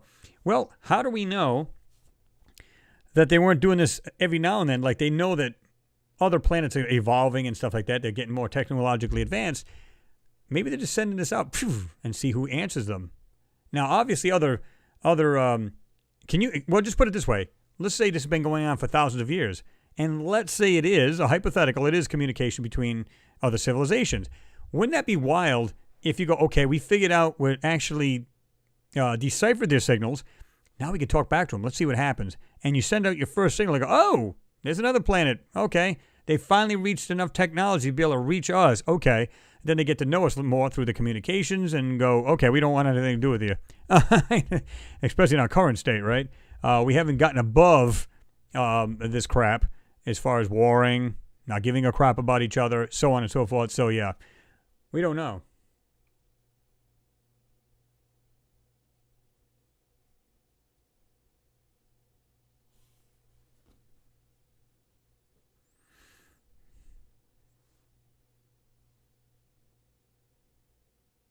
Let's see. Daniel Clark said some ships are controlled through thought. Now, I don't know if you guys have seen it. Is it the new Mercedes? You guys see that new car coming out? Oh, my God. This is really wild because we talked about this years ago, my brother and I, where you can just put your hand on the console and whatever you did, it would just take off. But we were talking about the car reading our mind, where this is, it's almost like just having a joystick and just driving around. You don't have a steering wheel anymore. It's literally you just use your hand like this, and it steers, goes that way, moves forward, and turns at the same time. Just really wild. And it was cool the way they show it, really technologically advanced, really, really cool. No steering wheel at all. Check it out. It's just wild. I forget exactly what the car was, but at some point we're going to excel so much. But again, we have such good technology, and yet we still use wheels. So until we stop flying this normal, like what is it? The movie was The Sixth Sense, I think it was, where they're actually flying around in little taxi cabs and everything else. At some point, if we reach that stage, obviously we won't need wheels. But I think there'll always be a need for the wheel, no matter how technologically advanced we become, right? Bruce Meow, he said, U.S. military is primitive. Are they? I think they're a lot more advanced than we can ever imagine. Now, compared to them, if you're talking about them, yeah, they're probably going, oh, that's so sad. Look at these people. It's using this primitive garbage. Man, they haven't gotten anywhere yet. So maybe in their eyes, I agree. Now, to us, they're supposed to be like anywhere between 50 and 100 years of, forward in technology than we've ever known. Like I said, I've actually hinted on this before where there was a girl that came into my job, and this is when we had the first wave of the coronavirus, and she's military. And she told me, she said, you don't know it, but there's an actual base on the East Coast, and one on the West Coast, underwater. And she said, if you ever went in there, the technology, you wouldn't even know what it is. It's just amazing. I said, really? And I was kind of hinting, like, can you tell me where? I can't tell you that. I was like, well, how do you know this? She says, well, my dad's in the service too, and he actually told me all about it. I was like, really? I guess he works on one of these bases. I was like, ooh, okay. So, I don't find it far-fetched because we have the technology that's probably like mind-bending, right?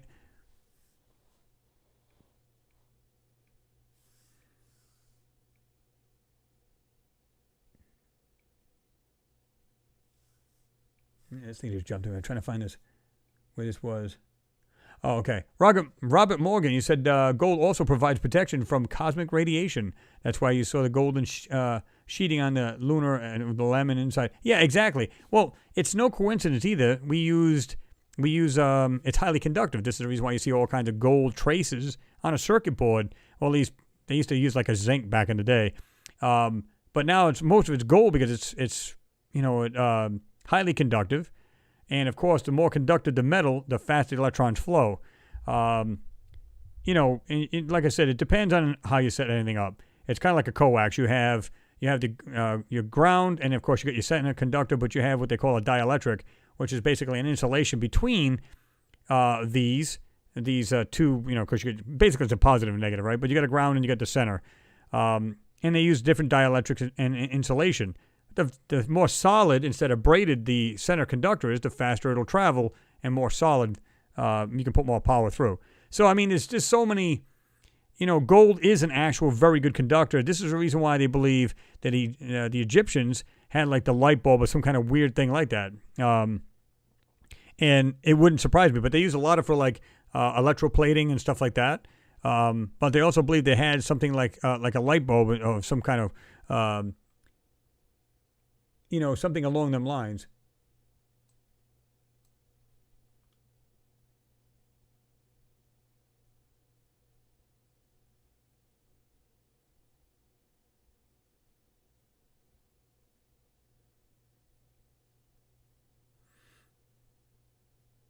Renee said, Navy Space Force recruiting commercial I saw this morning today on ABC Channel 7. Oh, really? That's pretty neat.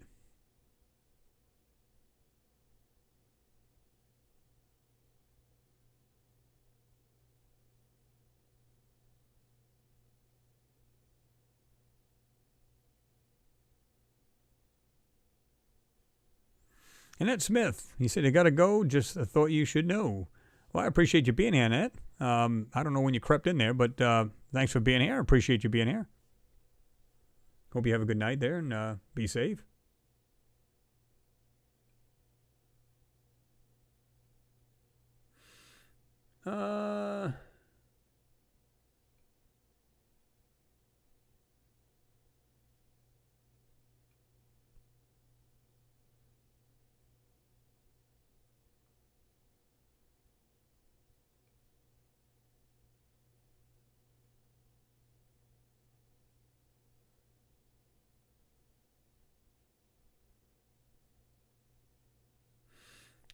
Philosopher looking for extraterrestrials. I know you're talking to Maduka there. You said you are right, so that means that some extraterrestrials may be dangerous.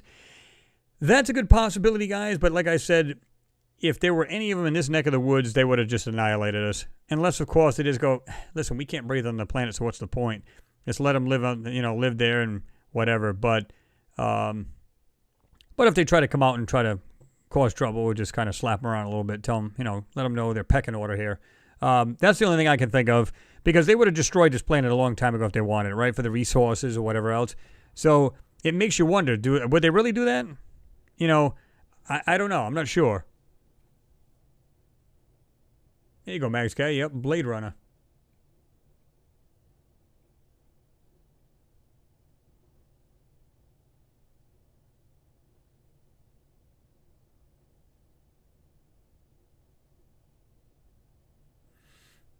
Robert Morgan, you said in the late 80s, rather, we had the technology to take E.T. home. I've heard that before. I was in the Air Force back then. Like I said, my brother was as well. He was in the 80s. He was in the Air Force for 11 years, working on jet fighters and everything else. I remember going on the base with him several times, which he worked on the jets and everything else, like the Warthogs, the A-10s, and everything else. What the funny thing about it is, like I said before, and I told you guys a story where he was in the Air Force, and they literally asked him if he wanted to go to Area 51. He turned it down. I was like, "Are you stoned? Why would you say no?" And like I said, he came up with some lame thing like, "Well, because you're not allowed to talk about anything. It's got the highest divorce rate." I went, "And your point is what? So what? So if you're going with a woman and you marry her or whatever, and it just so happens, she says, 'Honey, how was your day?' It was good. It was, it was a very difficult day. I had to work and do this and do that, and that's it.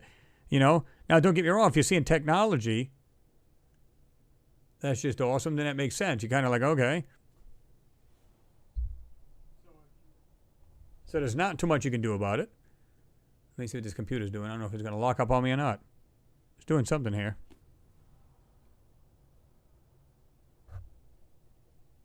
Okay. I don't know if you guys have seen this, but the screen's going to flip out there. I don't know. The computer's doing something in the background here.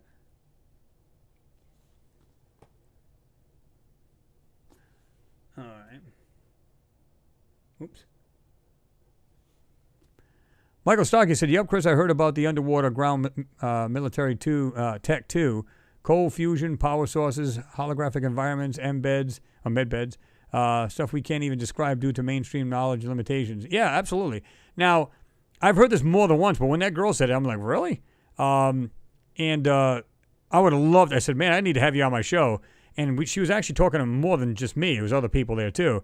And I don't know if she just didn't hear me because they were talking at the time. I'm like, oh, my God, I would have loved to have her on here because, just to, even if I had to not show her face and kind of hide her voice a little bit, that would have been fine.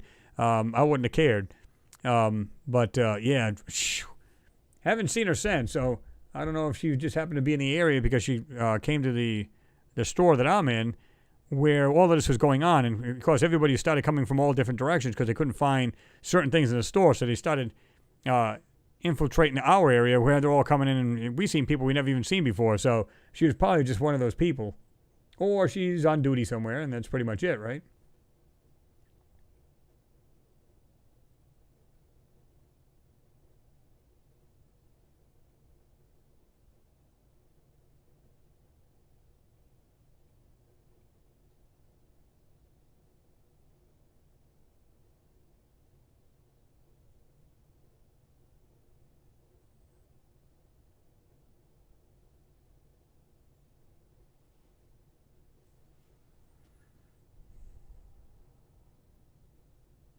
Oh, yeah, Pete. You said, Pete Ferrero, you said, like I said earlier, Nori was told the two nukes that just totally destroyed Mars was as big as the Empire State Building could happen to us.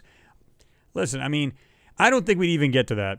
I think we have different technologies now. Like we can just probably unleash an EMP on a country, totally knock their communications out and everything else, and just go attack them. I mean, think about how easy that would be, the technology we got today. Doesn't make sense. We can literally just hit them really good with some, like a good powerful, maybe from a couple, not lasers, but satellites, and just EMPs or whatever, and just totally annihilate, the technology that any country has, and then just move in on them. Make your way to the country, zap them, and there you go. And if as long as we're insulated, our technology is insulated, there you go, right?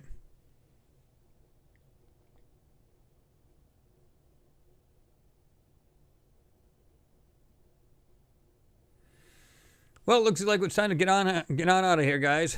It's late. I'm glad you guys were able to, stand by and have a good conversation while I was on the phone with that gentleman. So I do appreciate you.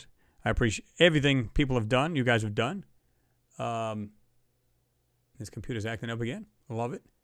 So if it doesn't cut me short, that'll be good.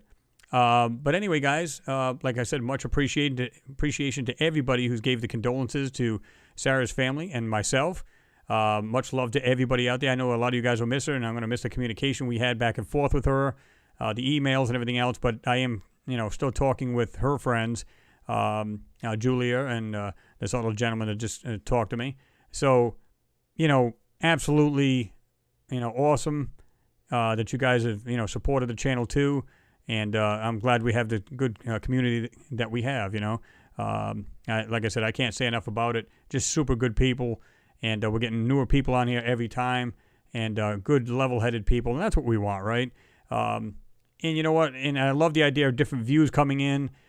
People talking about their views and stuff like that. And sometimes it's an eye-opener because you're like, really, I never thought of that. So it's good to have more and more people in here where they're like-minded, but they're different minds, and that's what I love because we get to see that.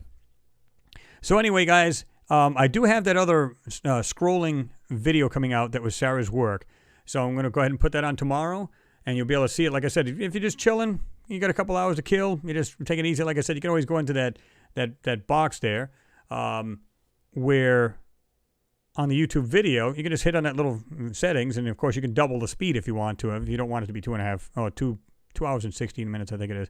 But it's still great work. It scrolls. You guys can pause it any way you want to instead of having to, the site's great, but instead of having to jump back and forth and do this, that, and the other, whatever way works for you, do it. But, I'm going to put this on there so this, her work will actually stay out there.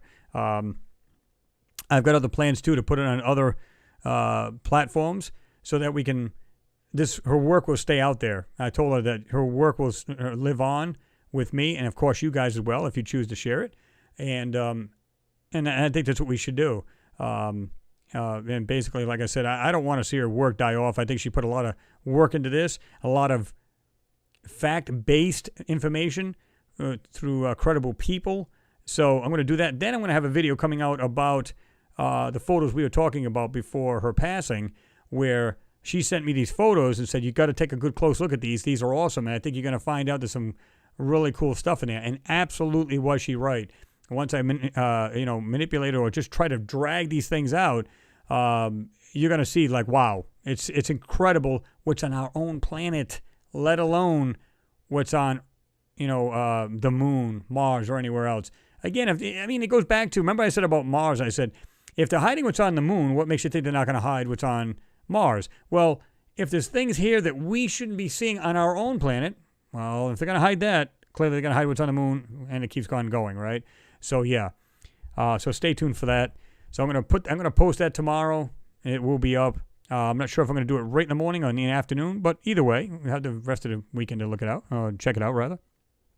So anyway, guys, have a great night. Stay safe. Try to stay warm with this week coming up. Of course, it's gonna be cool in my area, and I'm sure it's gonna be cold in a lot of places. So everybody, stay warm, stay safe, and love one another. Love one another. Because, like I said, here today, going tomorrow. It's not a joke. It's not a, what's the word I want to use? I think people take it too lightly. I got my husband, my wife, we're good. We get along and stuff. No, you know what? Truly, if you love these people, love them. Because, like I said, tomorrow's not guaranteed. How many times, as I get older, I see more and more of my own friends just, like, passing on. And it's, it's not easy. You got to take care of yourself and one another. That's what it comes down to, man. So anyway, guys, I'm going to let you all go. Thank you for your support, as always. Doesn't matter what support. It's always, appreciated. And like I said, much love to everybody out there. You guys are awesome.